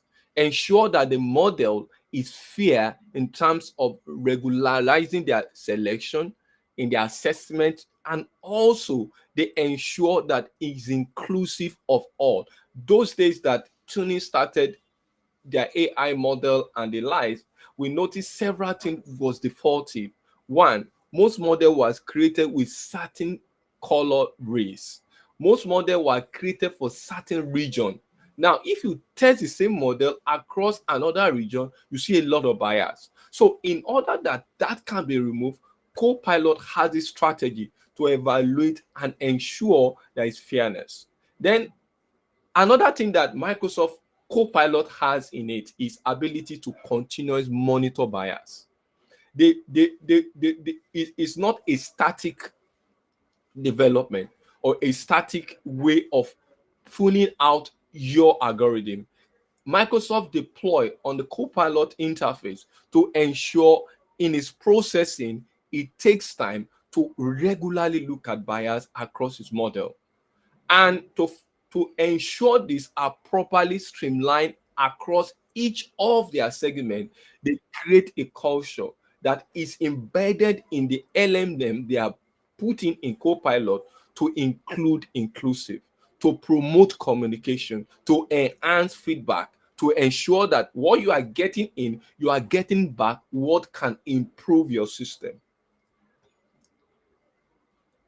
Now, one thing that has been in the mind of many people, especially when it comes to using deploying LLM, which is a massive algorithm on large data on the internet is ethics. Another issue that comes to mind is security. And finally, what are the challenges that come? One of the ethical consideration that co-pilots, in order to dignify it, has is ability to address implication of this, especially when it comes to bias. And two, they are always emphasizing on equality and fairness to all data set imputed, because what we are saying, we are talking of how do we govern this, how do we trace it, how do we make sure that it is equal and ensure it's sustainable over the year. So these are embedded into Microsoft Copilot to allow it to be dignified and to improve. And in terms of security, a lot of things has come in from the user interface. Microsoft has deployed a way by which you can actually include ways by which you can actualize proper system. That one, user prompt now goes to the security. Microsoft, there is what we call Copilot for security now. There is a prompt from the product line that Microsoft have put. If you can see this diagram, those prompt that you, because prompt is the only way that we can actually use to talk to our environment. Once it's prompted, Microsoft send those information to the security environment. Now Copilot then pre-process it, the injection that it has. He tried to approach it by grounding it. That means ensuring that it's granular, it's fair, and ensure that it improve in time, make it simple when it comes out. Then it now address several things that it push it to. Some are like, if you have a plugin that is a security interface that can help in your security in your environment, it can throw it out there to ensure to that to a real modify this language, ensure that it simplify it in terms of bringing out things that can cause confusion across board. Then afterward, once this response is coming, Copilot process it, then it gain everything that are contextual, every information that are properly guided with information protection. With Copilot across almost Office application, you can only get the information that are legally available to you. So Copilot will respond with the security and ensure that it alert itself, it orchestrate its subscription and ensure that your data is properly secured. Now let's finally look at um, challenge.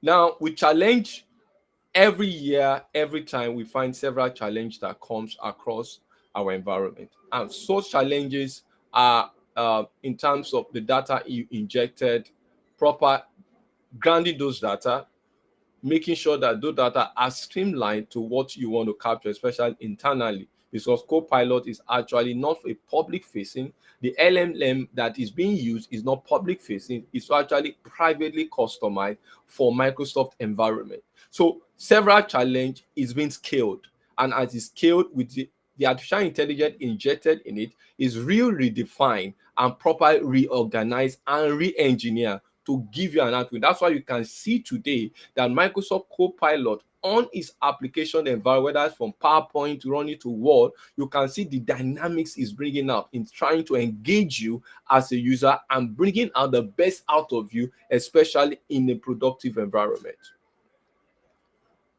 Now let's now go to our demo, because I said our time is very short.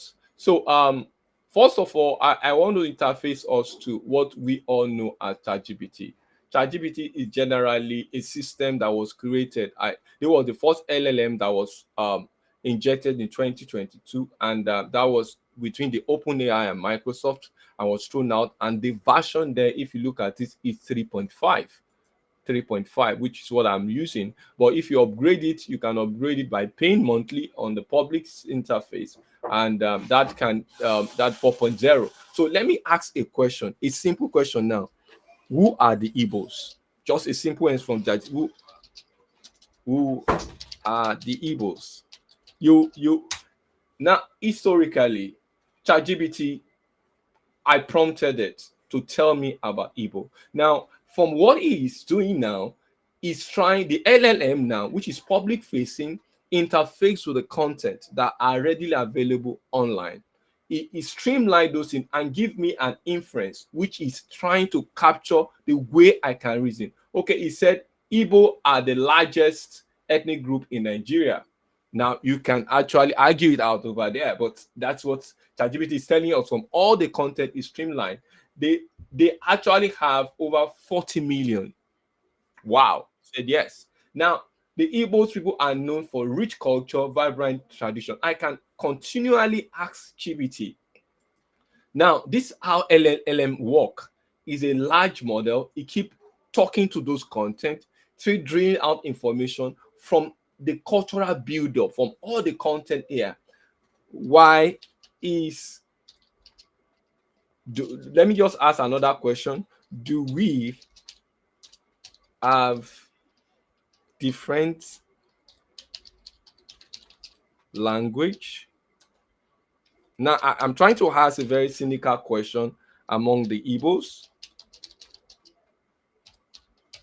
Now, I'm trying to push the LLM to go more into the content and dream more. Now, I said, yes, there are different dialects in Igbo. Generally, you might be surprised. Now, even what is giving me now is really down to different dialect across several segments of Nigerian environment. One, it says Central Igbo. There are some Igbos that are also in the western side. And when they speak somehow close to the Igbo dialect differs. They speak like an Agbo person or a Saba person. Sorry, talking, I'm really going the vernacular now. You can see the LLM now has actually gone into the content using the public face to interface to get information to streamline this. Now, this is the 3.5 version. Now, let's now go to the Microsoft own Copilot, which is called Bing, is now called Copilot in Bing. Now, this actually has been built with an advanced algorithm. We ask the same question: who are Igbos? We want to see the difference.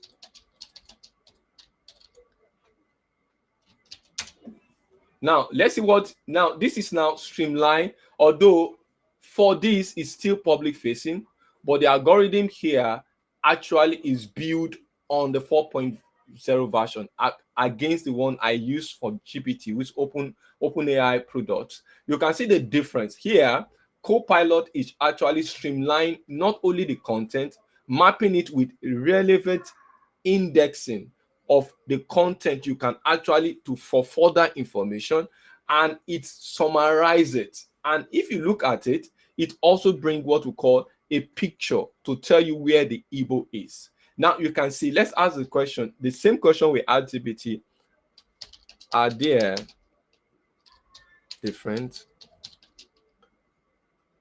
different language among the Igbos? Now, still prompting it to give us more information. Now, it tells me the same way, but now look at this classification in summary. It ensures this is more intelligent than 3.5.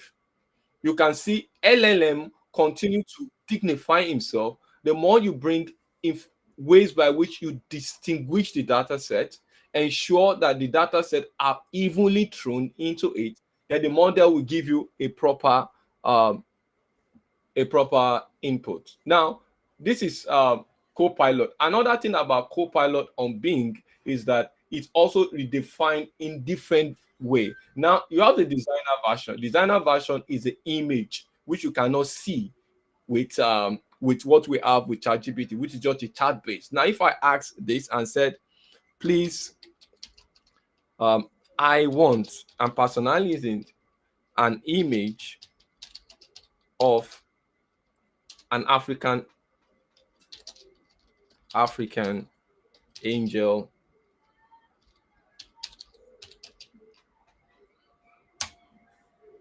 Let's see what it can give me from the design. Now you can see the response here is that come I might not be able to give you a response right now. What else can you do? Can you generate email to user sign in with a personal account? Now it's trying to now this is some step in terms of governance. Those information sometimes they are very careful so that it will not be biased and ensure that it doesn't bring. Then other things that the co-pilot has is the vacation planner, which can help you to plan vacation cooking assistant for you ladies that are out there. You're in IT and you spend most of your time, you might want to cook. So these are so generally Copilot build on specific redefine.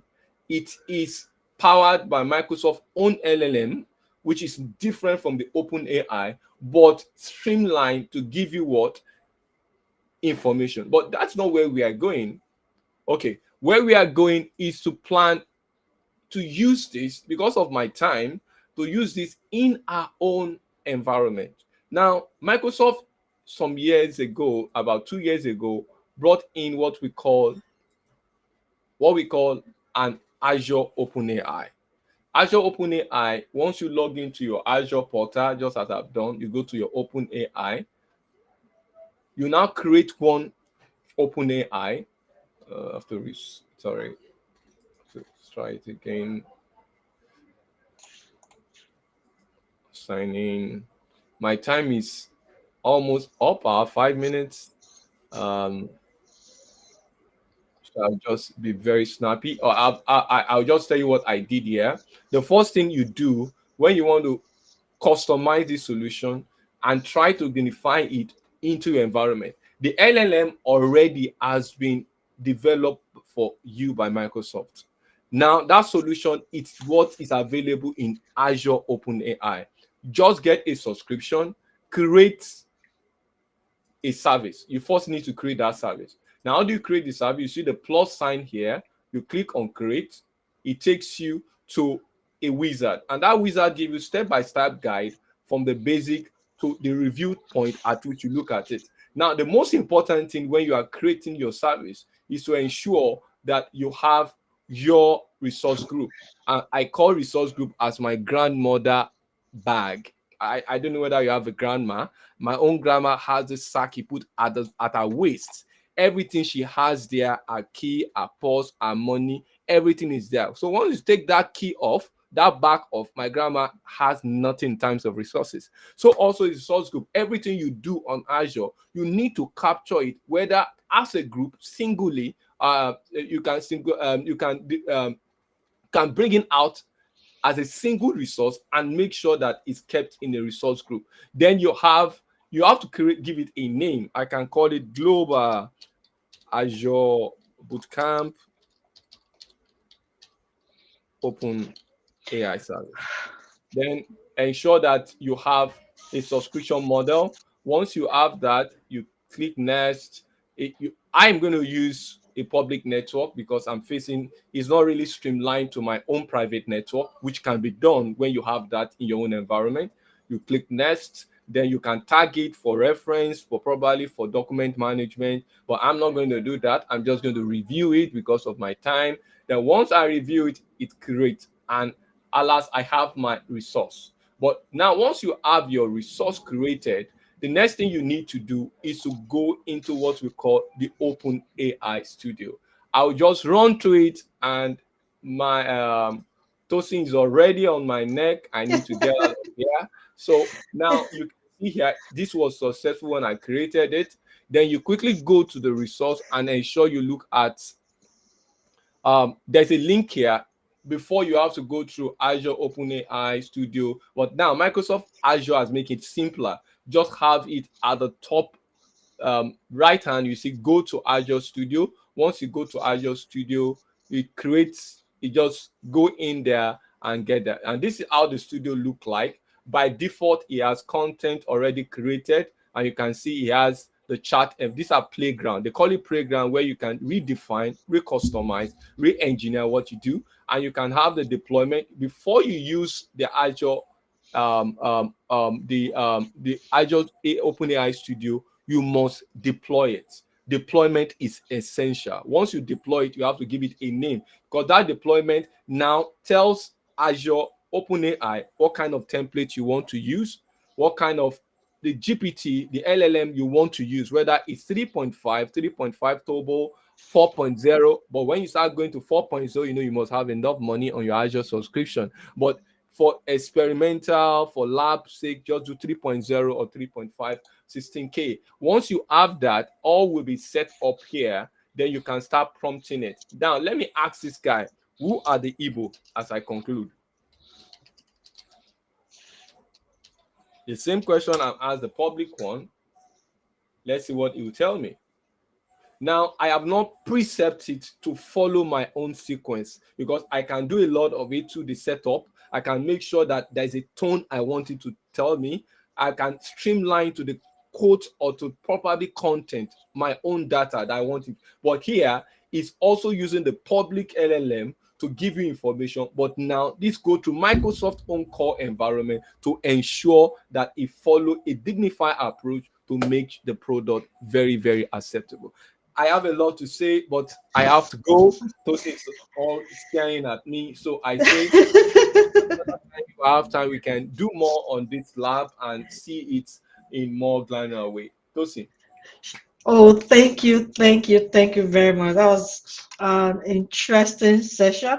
Of course, talk to our leader for the Azure to bring you back again, such that one Saturday you have it all to yourself and you can tell us all about this. It's really really interesting. Who else knows that Alan Turing is the father of AI? Maybe some know, or maybe some just remember based on the computer history lessons and all. And apart from that, you really went deep and it was great. Because our time is spent, I won't be able to summarize what you've said. However, there's a question here for you. This is from Chris. Chris said, I attended a webinar on employing AI and ML for cybersecurity. While beneficial, these technologies pose security risks such as the ChatGPT breach and deepfake. How can we manage the security risk of AI? Yes. To be frank, I'm not an expert in security, but I have a little knowledge about it.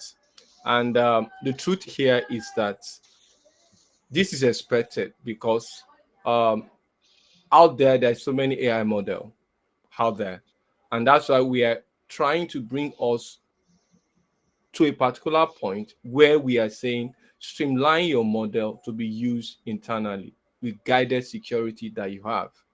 Now, with Microsoft, if I've used OpenAI, I didn't do more demonstration. That was that was a particular group we were talking to. They're in the banking industry, and they want to check this deep fake. And what we did was just to get some data, and we create an algorithm using LLM as our backbone model, and we are able to identify, although we didn't do much in terms of digging deep, but because Microsoft has put in place several measures, like in terms of governance, in terms of security, everything now is passing through all their security posture to ensure that when you have your algorithm out there, it can be secured. But as I said, we are still in the early stage. Things are coming up, but I know when you are guided and follow principle, it can be easily mitigated and avoided. Oh, great. I hope that answers your question, Chris. Thank you very much, Shay. However, I think people would like to follow you on LinkedIn. I don't know if there's a way you could drop that Okay, or let me just add follow. put my LinkedIn out there. I have it So, here. okay, great. I'll Um, put it on the chat area for, oh, sure. yeah. Okay, because there's a ask. However, Dami, so I don't know if we still have more questions while we wait for Dami.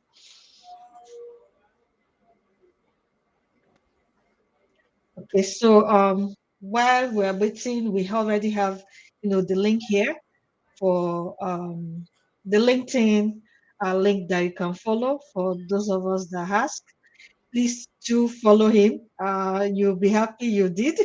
A lot to learn from him. He's got so much wealth of knowledge that you can tap from. And we hope to have you back for Yeah. this session, this topic, full time for you, maybe about 1 hour to 1 hour 40 minutes. Okay. Wouldn't mind. We would love I'll be to learn expecting more. that. Sorry, We'd guys, I love couldn't to do learn much. more. My wings are caught here, and I need to go. Yeah. Other people need to speak. Sure, sure, sure. So thank you very much, and we'll be having our next event. Thank you. Okay, you're welcome.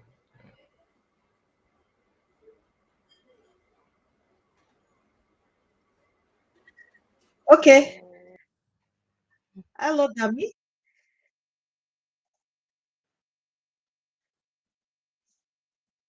Hello, Damlala, can you hear me? Hi. Time. Yes, I can. Okay, great. So our next session is Can you winning the voucher, and hear I'm going to hand that over me? to Dami. Yes, Damlala, over to you for the voucher session. I'm sure people are anticipating, and they would love to, get engaged in this.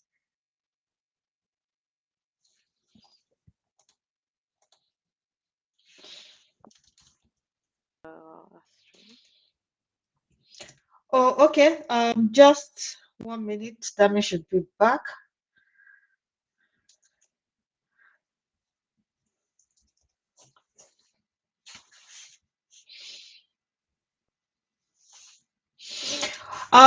So while we're waiting for Dami, I know we're supposed to do, something like a game that will end the winner of that game to win a voucher.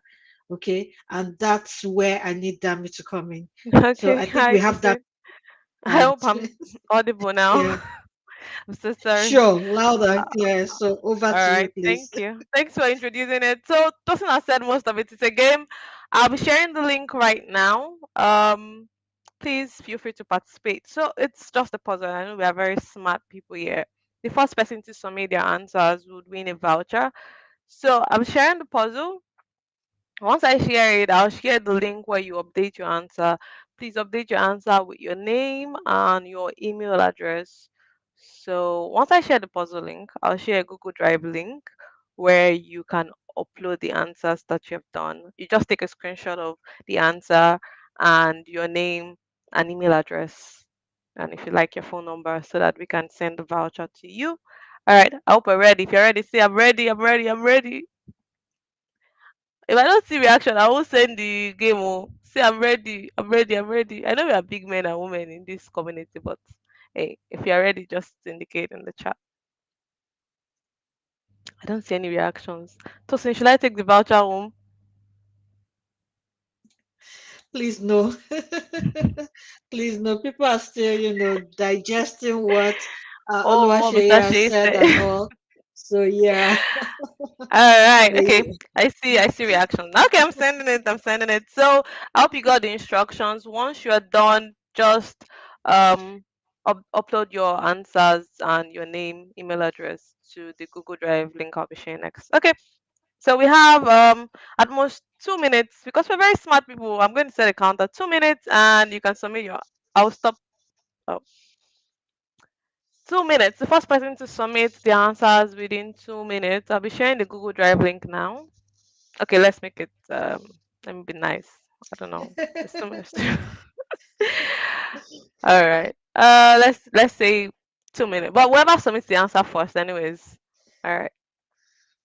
Okay, so we're waiting, we're waiting. In the meantime, Itoja is still there. Maybe we can just discuss.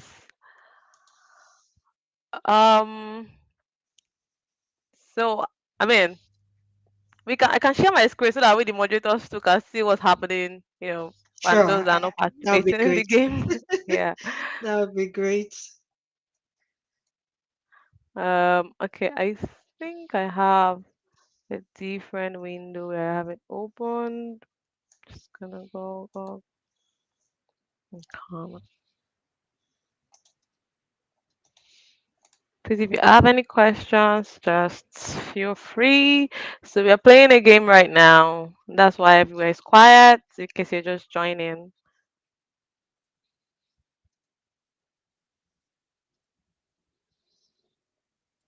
All right. So this is the puzzle. And you just enter your answers, the first word, second word, third word.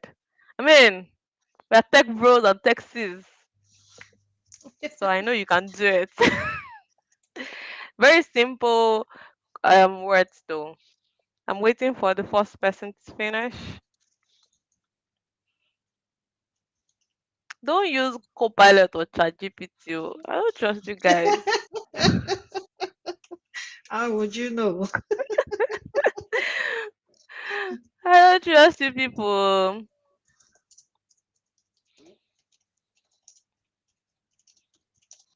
Okay, I didn't share my screen. All right, all right. Um, yeah.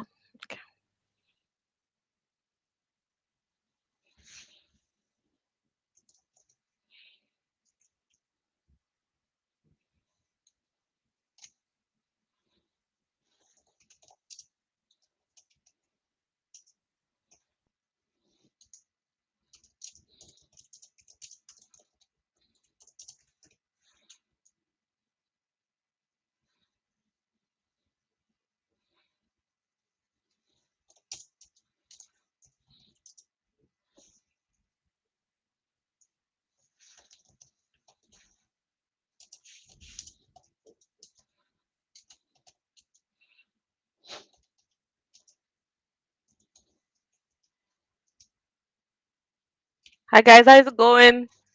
Any winners yet? I don't see. Oh I'm wow, wow, sure. wow. Okay, okay. Somebody already sent. Oh, who is this person? Okay, I don't. This person didn't answer the question. If you submitted a PDF, you didn't answer the questions yet. You just submitted the same thing. So please fill the words just like this. Put in the right words. Number one is what. Number two is what. Number three is what. Um. So I mean, I think we still have about 3 minutes more before we end this round. Don't worry, I won't take my voucher home. I don't plan to. But please. Uh, okay. So while you are doing this, at the back end, we'll receive your answers.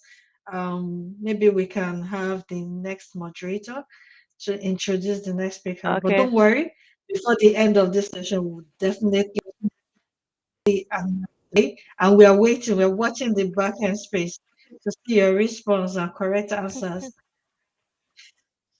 Mhm. All right. Okay. So just Yeah, good afternoon. hi Okwe, good afternoon. Good afternoon. Hope you've been enjoying the Yeah, good afternoon. session. How you doing today? Yeah, I'm great. And you? yeah, fine, thank you. Okay. Just give me a minute first.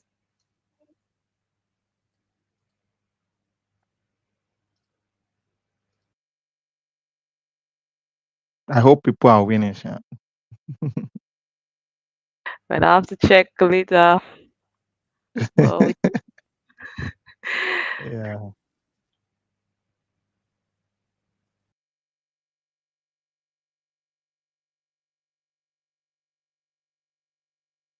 someone you can take over the floor. Oh, okay. Yeah. Thank you. Uh, Welcome once again, everybody. Thank you for taking your time so far. As you all know, this is Global Azure Bootcamp virtual events, and this year theme is innovating cloud governance. And we have some speaker that has been speaking to you, which has been very, very fantastic. So right now in this session, I have with me Samuel Mudukwe, who will be speaking on implementing we will be speaking on implementing DevOps in Azure DevOps. In Azure DevOps. Now, Samuel Mudukwe has about a decade of years of experience in cybersecurity and engineering role, specializing in security, architecture, infrastructure, protection, and team leadership. He has consistently demonstrated expert in designing and implementing robust security solutions to mitigate risks and protect sensitive data across various industries, including telecoms, finance, technology, and consulting. He is currently he currently leads a team of security engineers on the front line of protecting against cybersecurity and providing security assurance. Without further ado, Samuel will take over now. Thank you, Samuel. Can you hear me? Yeah, Can nice you to hear me? have I you see. today. Yeah, Yes, I'm delighted to be here. So I'll be yeah, sharing my screen now. And it's been a learning session. I joined from the very beginning, and yeah, uh, it has been a learning session with all the speakers from the keynote even up to now, up to showing us the dynamics of ChatGPT. yeah, Okay, yeah, so I was going to be talking about implementing DevSecOps in Azure DevOps. And I would just like to give a little bit of background to this. Currently, I lead a team of security engineers, and one of the teams I lead is application security. And if you're in a big enterprise or an old enterprise, you would have applications being developed day to day. And when you look at the traditional way of developing applications, you have developers who have only access to test environment, who develop their code and push to test. You have an application support team who is responsible for taking the applications from tests to production. Now, when you come in as a security man, you're always seen as a person hampering business because they bring security at the end of it. Before they push to production, they want a security assurance that this product or this software is has is secured or has all the security checks done. And many a times you raise up vulnerabilities, issues that you now have back and forth between you and the developer that sometimes can last a month, sometimes 2 months before you have them resolved. So these are some of the things that you experience, and these are some of the delays that we experience when you look at from security within development, the software development cycle. And one of the things that or culture that has come to bear to help alleviate all of these issues is the idea of DevOps, where you're able to bring in development and operations into one entity, and even much more recently is bringing security into the conversation so that security will not be an afterthought, but you have to clearly have security embedded in that process. So a little about me, which Kweyemi has given description or given highlight to. But on this session, I'll just be speaking to the DevSecOps, how you can integrate security, key areas to integrate security to the DevOps pipeline. Look at Azure DevOps. We look at implementing security in Azure DevOps pipeline. We look at managing secret and sensitive data. We look at how to enforce security policies and compliance. And I'll do a walkthrough of then we have a question and answer. Okay, so what is DevSecOps? DevSecOps is a convergence of three teams. So you have the development team, you have the security team, and you have the operations team. When you bring the three of them together, that's where you have a DevSecOps. Or in some instances, you have the SecDevOps, okay, or secure DevOps. So you have some of those terminologies used together. But the whole idea of DevSecOps is actually bringing security to the early stages of a software development lifecycle. From the planning stage, for the conceptualization stage, you're able to bring in security and ensure that security is ingrained in that development process. And when you look at DevOps, it makes use of, it speaks to security, integrating security into the continuous integration and also your continuous delivery of your software with your DevOps pipeline. And it also focuses on introducing security processes early within the development lifecycle. and it sees security as everybody's responsibility. Because one of the benefits that you get when you have DevSecOps is that the developer will treat a security issue like a bug. When you ask any developer or you speak with anybody who does development, I do security, I don't do development. But when you speak to them, the most frustrating thing they have in this world is bugs. Because for every development or every program you write, there are bugs that you have to fix. But just imagine having security issues like the bugs.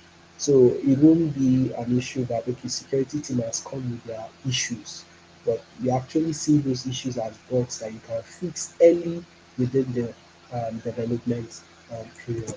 Now, just to give a diagram of what DevSecOps sits or secure DevOps. So DevOps speaks to speed, how quick, how agile am I to be able to get to a point of value? How quick can I get to production? While security speaks to safety, okay, you're not just going fast, but actually, are you going fast in one piece? You don't want to go to production and in the next minute you have a headline that you have been hacked. So security helps to balance that. That's why you have secure DevOps or DevSecOps that balances between speed and safety. For every development effort you do, you're able to balance that mix of speed and safety. Okay, so DevSecOps. Now, when you look at DevSecOps, there are four major questions DevSecOps seeks to address or seeks to answer when you look at DevSecOps. One of it is my pipeline, my DevOps pipeline, feeding or consuming third-party applications, are they secure? Because whenever you build an application, you have dependencies, you have components that make that application work. It might be JavaScript, it might be different software or packages you have to make that software work. The question you need to ask is that those packages that you are depending on, are they secure? Secondly, is that what vulnerabilities will this third party software be introducing to my environment? What vulnerabilities, what compliance issues, what legal issues will I have to deal with? You might say they are open source, but open source doesn't mean free. You might say they are open source, but it doesn't mean that you can readily use them. So these are some of the questions that DevSecOps seeks to answer. We also seek to address that how quickly can I detect vulnerabilities? Rather than waiting for the end of my development cycle for me to start checking security, how early can I quickly detect weaknesses and vulnerabilities that exist in my software? And how quickly can I remediate it? So if I were to bring security issues, vulnerabilities as a bug, it will make it faster to remediate. It will make it easier for a developer to actually um, um, um, churn out a software that is secure and meets best practice. Now, looking at it, security into DevOps.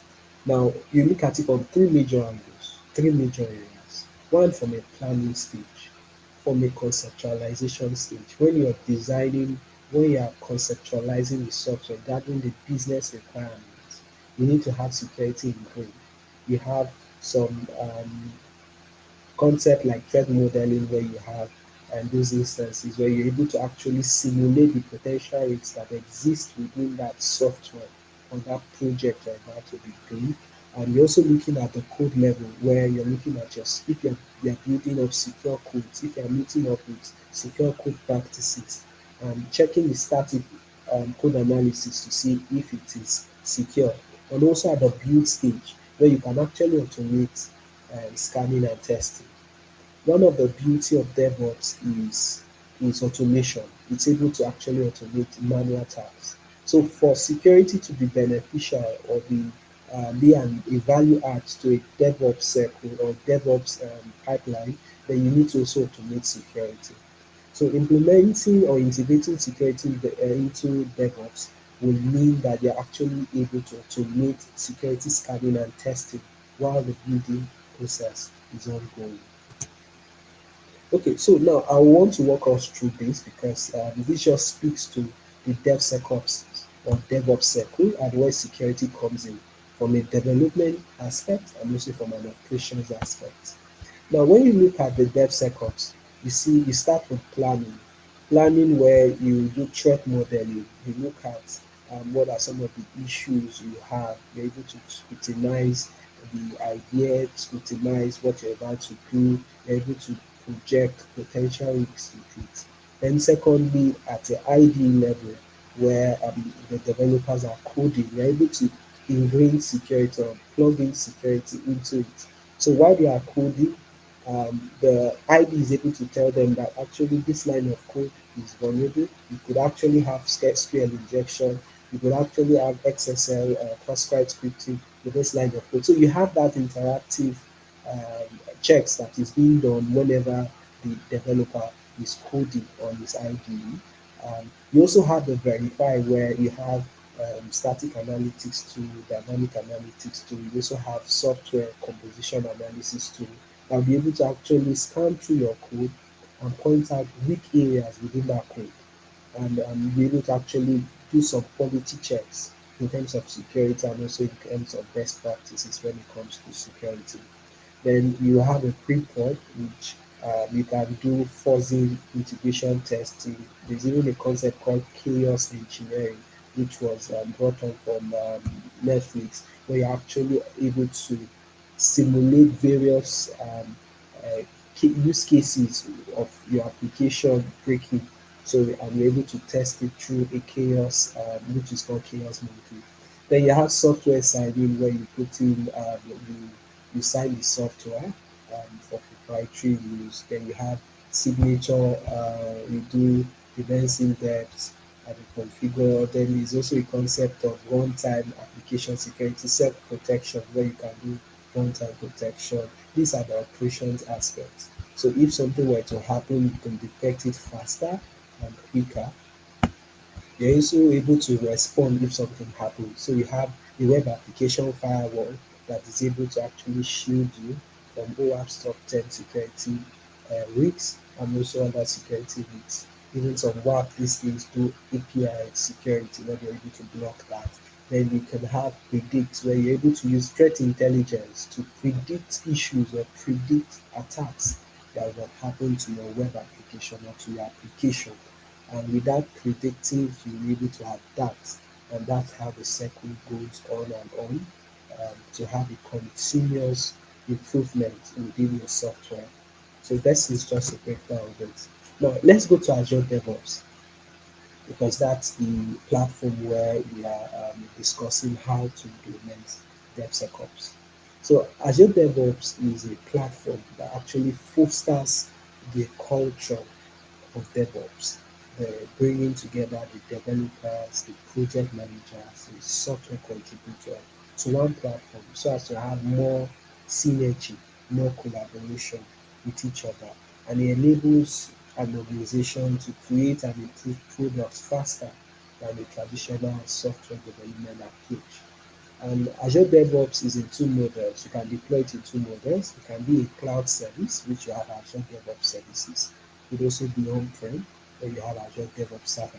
In some organization, uh, due to regulation and due to some organizational politics, they are not too keen to the cloud. So in such an instance, you can also leverage on the Azure DevOps server. And Azure DevOps constitutes of these areas of these features or menus where you see that it has the Azure boards where you do project management based on agile frameworks like Scrum, where you need to do frameworks. You also have Azure repos where you have like a Git repo where your developers can actually commit, can pull, can push their code to this repo for continuous integration.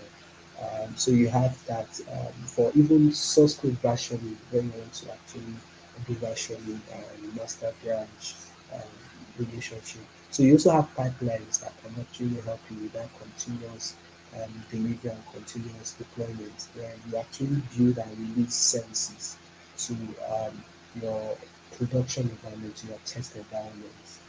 You have test plans where you can test tools that allows you to test applications. You have Azure artifacts where you can have these packages in zip format or any of these other package formats where you can actually take them somewhere and deploy. So this is just a big breakdown of Azure DevOps. Now, how do you implement security scanning? Remember, I made mention that on the build aspect, when you look at plan, code, and build, on the build aspect, you need to automate security scanning. And these are four ways you can actually implement security scanning. Now, security scanning is not after you've actually deployed to test, or actually after you deploy to production. It's something that happens, and you have some sanity checks that it does based on the risk profile, whether it is critical high, and you're able to give approvals in an automated manner before it actually goes to test, or that pipeline release is successful. The first is static code analysis, which is called stats, which integrate tools to identify vulnerabilities at the code base. You have software composition analysis, where you look at the risk, the legal and the compliance issues with the open source softwares that you're using in your software. You're able to know beforehand, and you actually avoid any legal issues that may come up. You're also able to do dynamic security testing, where you're able to automate penetration testing, vulnerability assessment during the release pipeline, and you're able to have that um, have the application tested dynamically when it is running. Static is when it is not running, when it's still at the code level. Dynamic is when it is deployed somewhere and it is running. We'd also do infrastructure as a code scanning. The world is gradually shifting towards infrastructure as a code, where you're no longer going to the Azure portal and creating resources with the GUI, or you are going to the CLI and the Azure CLI that actually writing codes to create resources. Now, with infrastructure as a code, your infrastructure can be a script, can be a YAML file, can be a file that you can take it anywhere.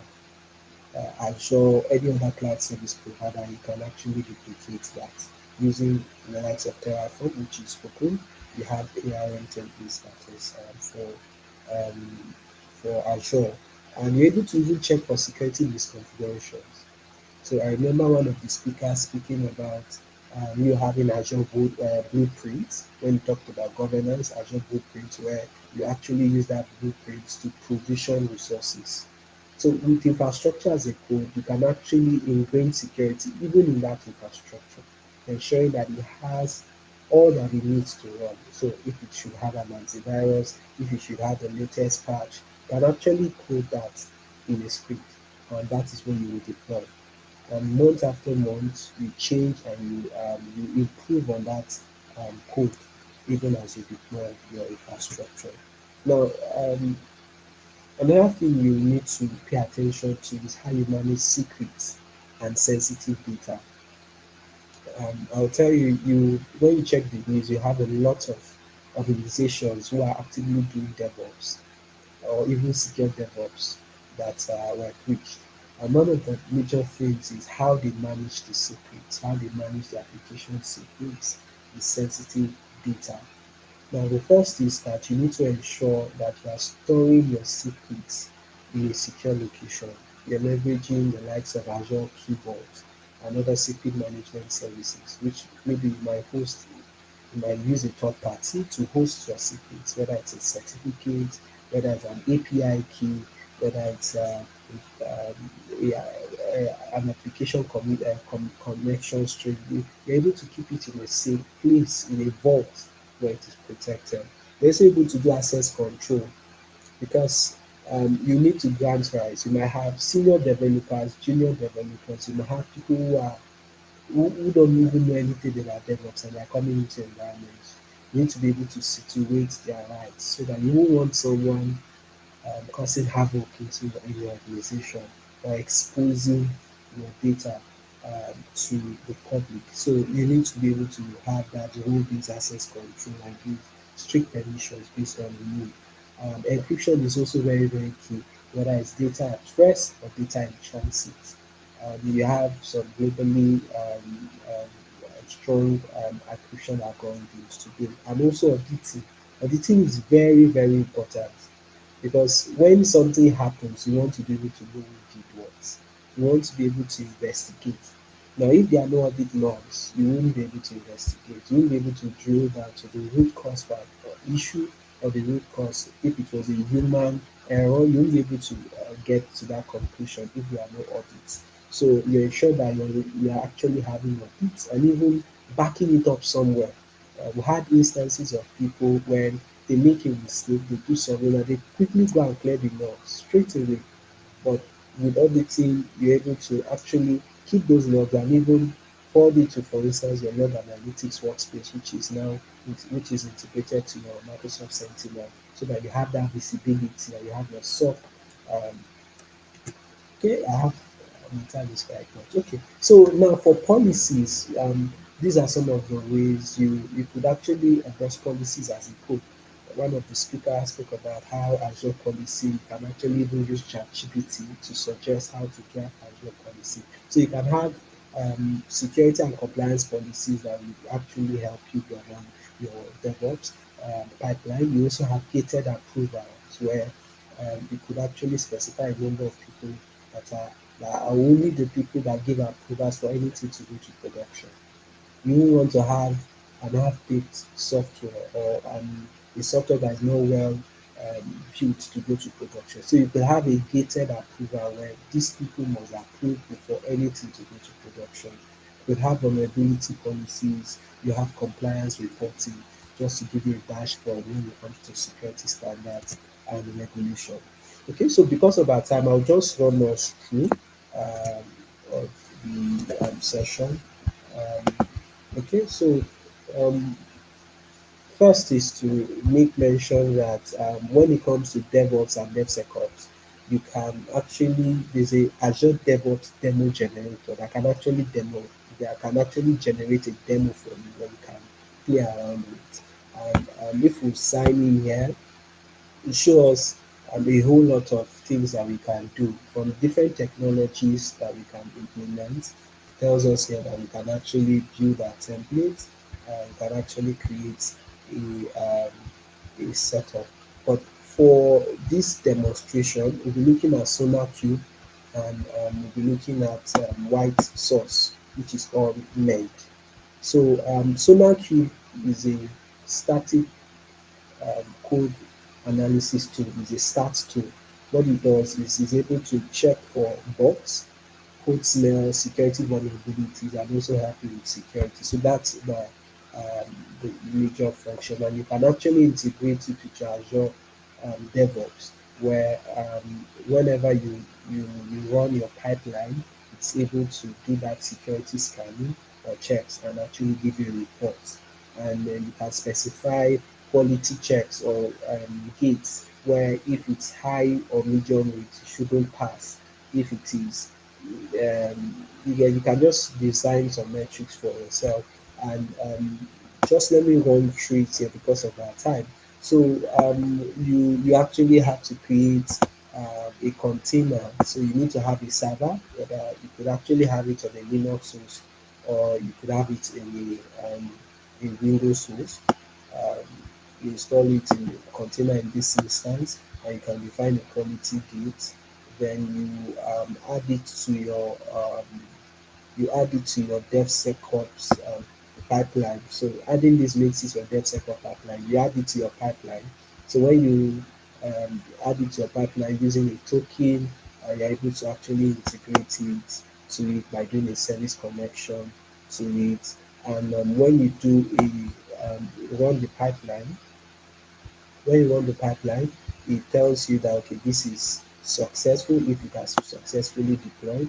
And what you would see on Sonar Cube is a dashboard telling you of the bugs it found, the vulnerabilities it found, uh, and some other areas that you can actually improve. And you can analyze these reports. Okay.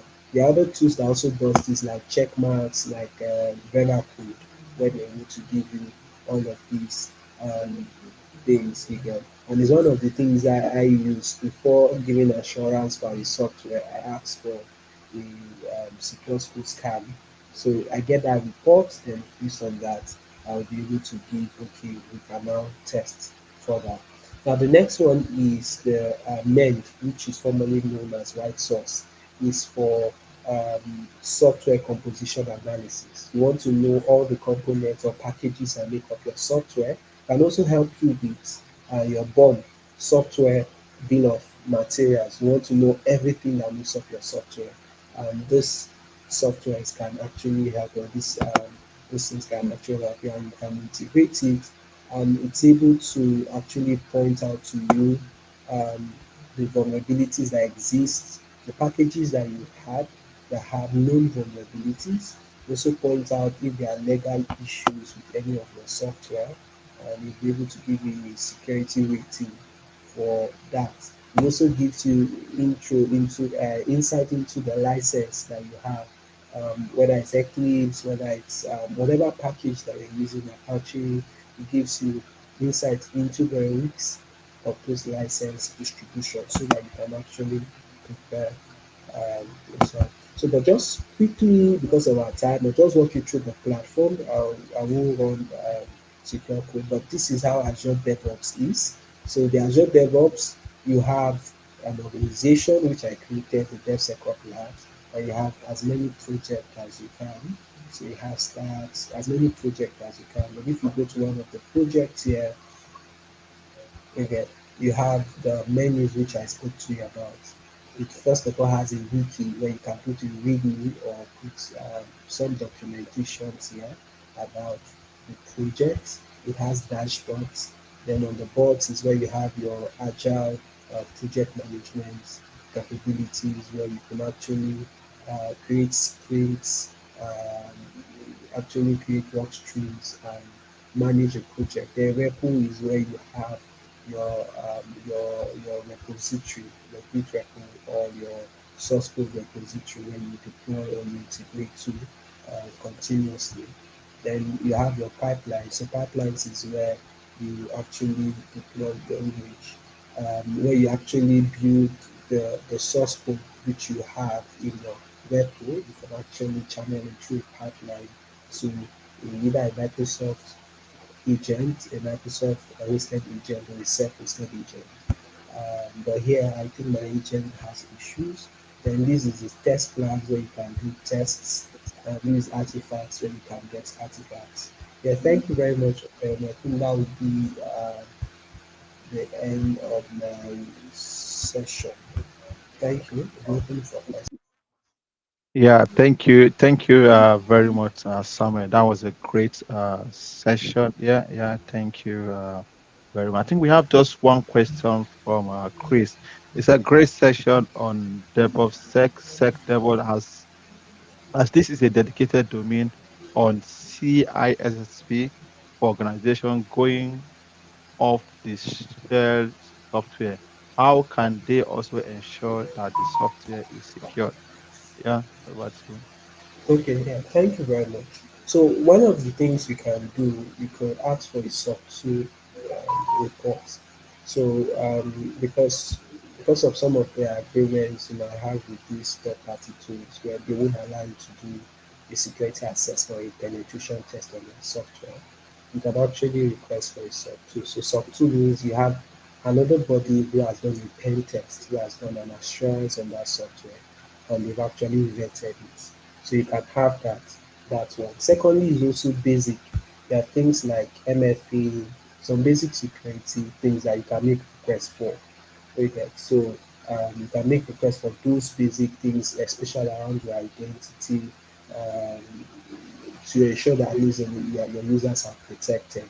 Then other areas, look at your data protection. You can ask those questions to them, but typically you can actually ask them to give or share a report about that subject from an independent body. And you know you have an SLA between you and that party, so that SLA is also an area that you cannot throw leverage on because there are instances of third party risk which you have, just like the solar wind, the Kaseya, where you're using a software, that software is vulnerable, and from that software, it comes into your network. So those are some of the areas you also look at in your SLA. So those are the areas you can actually ensure that the software is secure. Okay, yeah, thank you very much. Thank you for taking your time to answer that question.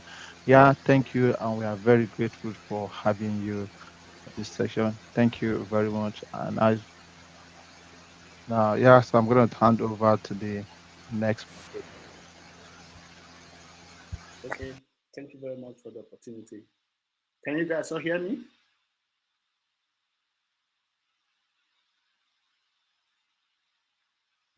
Yes, we can. Thank you. Yeah, okay. I will be introducing the next speaker in the person of Toby Agbola. So, a minute. Toby Agbola is a seasoned cloud infrastructure and security engineer skilled in designing and managing high performance cloud native architecture with a wealth of experience across Azure and AWS platforms. Toby excels in driving operational efficiency and cost effectiveness. He currently manages the cloud infrastructure at Evolution Money, a financial services company in the UK.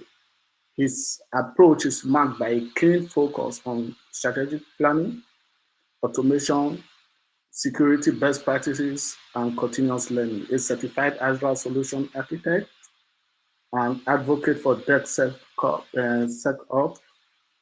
I think my image is covering this, so let me take it from here.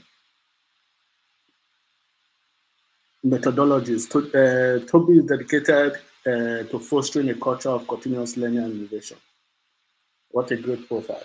So, kindly let's pay keen attention as he walks us through the topic: efficient cloud economics, proven strategy for Azure cloud cost optimization. Mr. Toby, I just want to do it. Thanks. Thank you very much. It's been a wonderful session so far. I hope you can all hear me. Thank you to all the speakers, and I've really been soaking up the knowledge. And I count it as a privilege to be speaking here. So I will just briefly give an overview of this topic. So, which call efficient cloud economics, proven strategies for Azure cloud cost optimization. So this is just your FinOps. So for those that are FinOps experts here. So I'll just be sharing some insights from our own work. I'll be using my work at Evolution Money as a case study and what we're able to achieve in terms of cost savings and general performance improvements with Azure. So who am I? Like it's mentioned, my name is Toby Abola, and I'm a cloud engineer, certified in Azure, some certifications in Azure, and this is my email and my LinkedIn. I would love to connect with every one of you.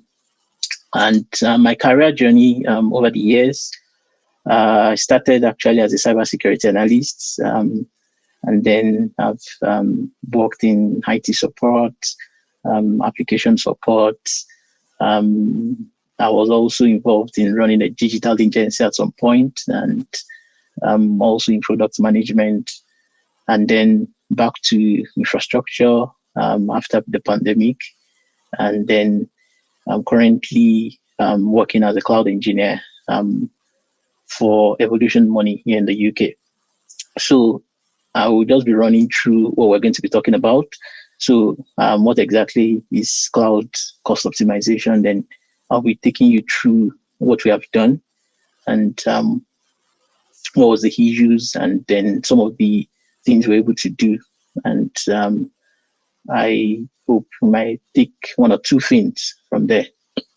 So let's go ahead.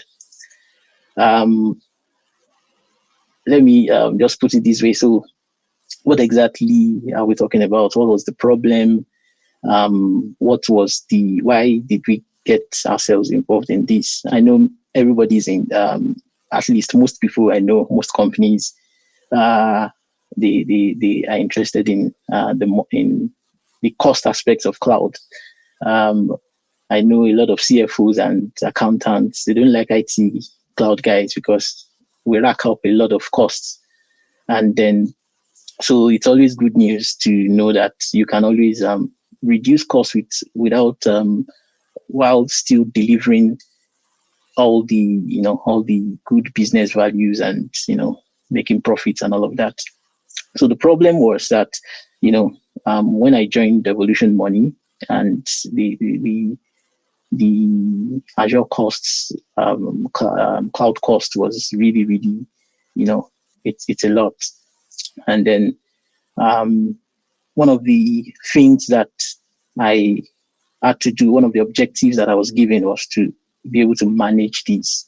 And how do we reduce the costs? We don't want to reduce our efficiency. We don't want security to be top notch, but this cloud cost is killing us. So what do we do? And some of the strategies that we used. And then over a course of, I would say, about 6 months, we were able to actually have a significant cost reduction, about £100,000 in savings. And then while at the same time, the performance of the systems were increased. So I'll just go over some of these things. And one thing I would like to highlight here is that when you're talking about cost optimization and FinOps, it's important to know why you're actually doing this. Like, so if the the organization or the company you're working for, if you need to be able to understand the objectives, why they want you to. Not all organizations um, will have these in the top of their priorities in terms of objective. So at first, when I joined, I I was told to write my objectives and what I want to achieve and all of that, and I wrote some lofty things on how I want to like manage infrastructure well, DevSecOps, and doing a lot of cool things until when I actually started looking at what the objective of the business itself is, and I realized that cost is one of the great things they want to be able to do, and I had to make that my objective as well. So it's important to be able to keep that aligned. So um, this is the like the graph of where we were when I joined and then what we were able to do in about a year. So I'll be going over some of the challenges that we faced in terms of, and then some of the strategies and the methods that we employed to be able to get this 50% reduction. And still, we're still cutting costs and while improving system performance. So the first thing that we did was to understand exactly who is using what. So a lot of, as you all know, we're talking about governance, and Azure already has a lot of ways in which um, organize your resources, with subscriptions, with resource groups and all of that. But it's still some of you already understand some of these things, that it can also still be very hard to go into a resource group or a subscription and you're lost. You're wondering what's going on here. So the first thing was to correctly understand in terms of visibility and ownership, like what exactly is this used for? And one of um, the strategies you use is tagging, appropriate tagging, using functional tags. It's this production resource, or for testing or for UAT, classify it properly in terms of what's the confidentiality, organize. So you have to come up with whatever the organization is, the some of the frameworks that they have in place. You have to be able to first define it. And so that was what we did, to define it first in terms of proper what departments are responsible for the what resources, the purposes, and all of that. And also to be able to assign ownership to these resources in terms of what department, what business unit, what project is this resource for. So we had to do that retrogressively. Like so, over the years, it's not been done. So we had to first enforce some of those tagging. We still talk about governance in terms of Azure policies, but trying to first cut the cost and to understand the visibility that what this is used for. So we be able to label that, and so it was not done manually. It was some using Azure CLI scripts, using some workbooks in which I'm going to also show you that. So that is the first thing that we did. And then, of course, the first stop, the tool that you first get to use is the Azure Cost management tool, like in the Blade, where you be able to track exactly what's going on in terms of resources. So after we properly tagged it, be able to use tag to properly to be able to see exactly what business unit is using what, and to be able to generally manage. So one of the helpful tools is the Azure Cost Management. So it's a tool that you have to be very conversant with. You're going to be spending a lot of time there when you're doing FinOps. So, and there are a lot of tools in here that, it gives you insight. You can see exactly what you've spent in terms of accumulated costs, what you're going to spend in terms of for the forecast, and a lot of analyzing your cost, creating budget, setting alerts to be able to efficiently drive down and manage the costs of your resources. So one thing that we went to do after doing that, after tagging properly and getting all those tags to show up properly in terms of the in the Azure Cost Management Blade, the next thing was to now right size some of those resources. So, when you look into some of the VMs, you look at it in terms of the capacity optimizations. In terms of some of them are meant for development resources that are using some of the SKUs that we have to properly resize them. Some of the app services had to be we had to do that and review all of that individually, and it actually paid off, as we've seen in terms of the results we got, and then actually shutting down on utilized resource instances. So when we're able to create, we're able to bring like this resources for this particular business unit and create that visibility in terms of ownership, we're actually able to see that some projects where they've been finished probably for months or years, and some of those resources are still being, they're still on. So shutting them down, properly ending projects that have finished, and then optimizing underutilized resources. Going through all of these, each business unit being able to see that these are the resources they are using, and then they were able to show us that we're no more using these, we're using that, and then we're able to right size the resources. And I would also talk about Azure Advisor here. Azure Advisor is one tool, and a lot of some of the speakers have also talked about the Azure Advisor. It's a tool that it's really, really useful because it looks at what you have provisioned, and then it uses AI tool in the back end to be able to um, look at it and advise and give recommendations of what needs to be done. And it's one of the first places some of those recommendations were what we've implemented. So and also implementing auto scaling for some of the app services and some of the VMs, using auto scale sets and all of that. So what you just need to understand that when you're using Azure Advisor, that this is just a snapshot of the usage during the discovery period. So after you've implemented it, it's going to still discover the scanning tool would still go on in the back end, and then so you have to keep on checking to know if you have more recommendations. And then, yeah, this I touched a bit about identifying and eliminating unused resources. It's actually eye-opening the amount of resources that have not been used. you know. So we had to rigorously review the environment, and I would talk about some of the things that we used to discover some of those unused resources. So again, Azure Advisor was very helpful.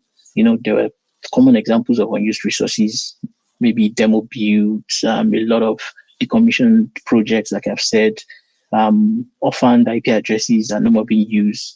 Reviewing your VNet, looking, seeing a lot of leaks that VM often resources, storage accounts that are just been forgotten, and being in no life cycle management. It's been in hot tier, and that's costed a lot. Old snapshots and backups that are no more used, and yeah, generally data that's just not is not being used anymore. So those are some of the places that you can really really save costs. And then one big huge step that we took was actually looking at some of the architecture um, of the systems, and looking at the solutions, and like, can we benefit in terms of um, redesigning. Like, so one example is when the some of those projects were actually commissioned, when they started, the Azure isolated environments were used. And with Azure isolated environments, you pay something called the stamp fee, which can be a lot. So we had to review some of those projects, and like, do we still benefit from using the Azure isolated environment? Can we migrate this to using app services? Like, can it be re-architected to just be microservices and APIs and all of that? And that was we did that, and we're able to actually migrate all our services, APIs, to using normal app services instead of the app service environment. So, and then also some projects, some solutions were decoupled to be able to use function apps instead of having them on app services. You can also benefit in using function apps and the serverless architectures in your environment. Even in terms of databases, we were able to also get huge savings in using Cosmos DB and for some workloads and things like that. So you can look at it like, review your environment and look at some of the low-hanging fruit in terms of what benefits can we get from redesigning the whole architecture. And then, of course, when you're talking about SKUs, there are some cost-efficient SKUs and features that you can really, really get value from, which still borders on right sizing. So, like the B series VMs for workloads that we don't need to have full continuous CPU performance on them. So some of these we had to right size it to this. And also there are some workloads that benefit from spot VMs. Like they're not going to be used every time. That's for some of those that we didn't migrate to use function apps, that they still needs to be on VMs, but they really benefited from using spot VMs. And then auto scaling as usual.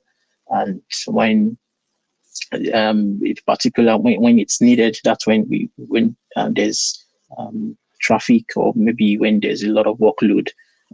Weekends in our business, weekends can be, we already know patterns of when our users are very active. So we're able to fine tune this in terms of what our auto scaling rules, and also storage lifecycle management. We saw huge cost savings in these also. Like I said, there are some storage accounts that were just, lifecycle management was not implemented, and they didn't. Some of them could benefit from being archived and being in the cool tier.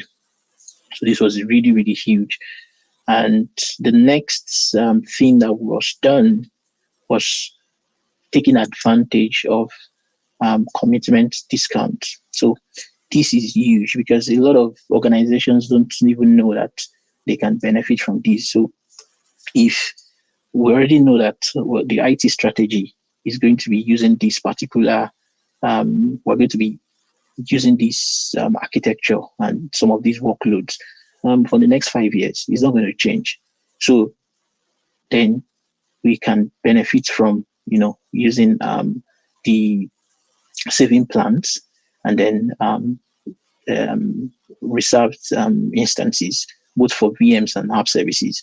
So because it's always going to be there. So why not? So I'm just going to quickly wrap up now, and then hybrid benefit also, because we also run an hybrid environment. So there are some licenses that we already have on premises. So why not benefit from using some of those Windows licenses? So the hybrid benefits, we also saw huge savings.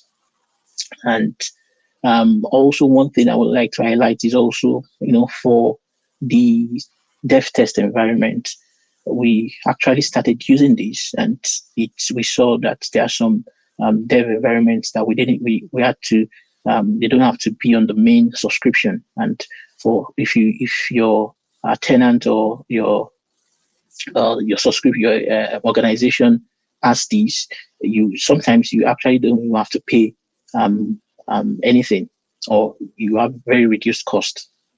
So some of the spending guardrails, like we've made, some of the speakers have mentioned in terms of governance, are enforcing the policies, because we got to this point because this was not enforced in the beginning. So now setting up policies that going forward, if any department or anyone is going to, developers are going to start provisioning resources, then these are the kind of rules based on the requirement and based on their budgets. This is what has been set, in terms of enforced tag. These are the tagging that must be in place.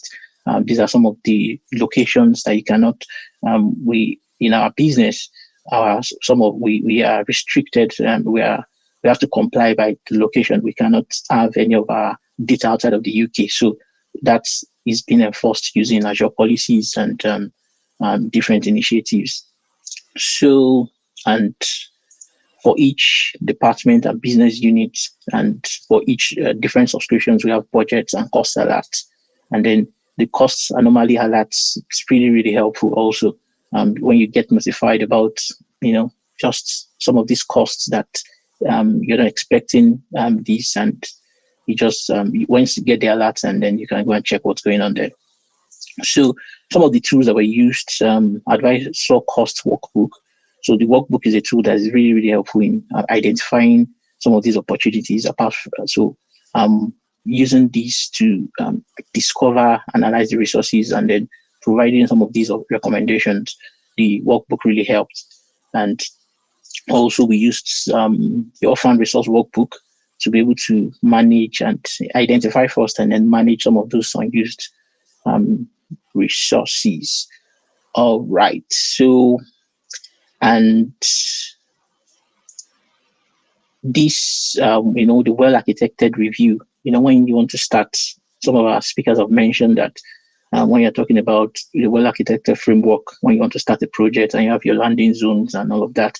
But it's important to also always go back to review some of these things, especially when it comes to costs and other aspects. So regularly review it, regularly audit your resources using this tool in Azure, and implement governance policies, um, tagging strategies to manage costs, and then keep abreast with the latest tools.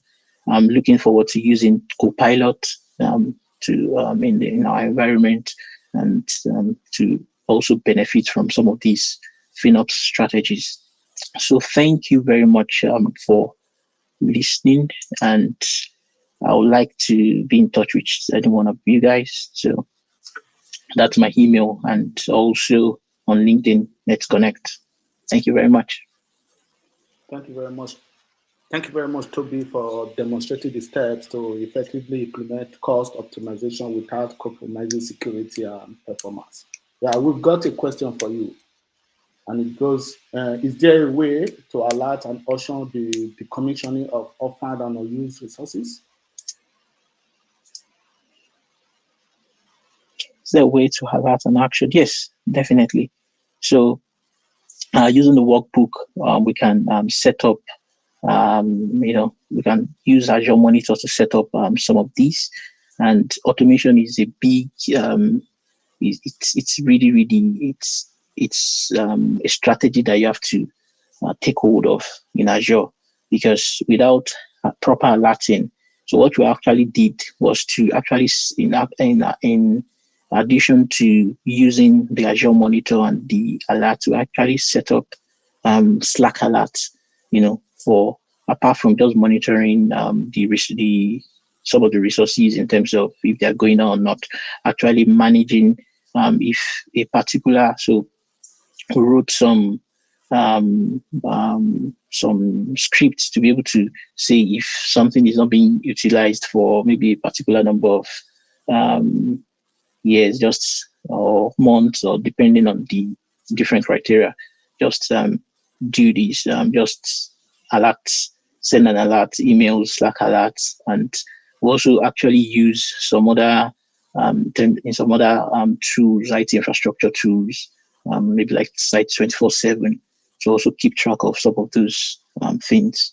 And automation is something that we have to really, really take a hold of, even in terms of maybe shutting down some VMs that are not being used, in terms of when they are supposed to be used, and we already know that this is the usage pattern, so we can also use automation for that.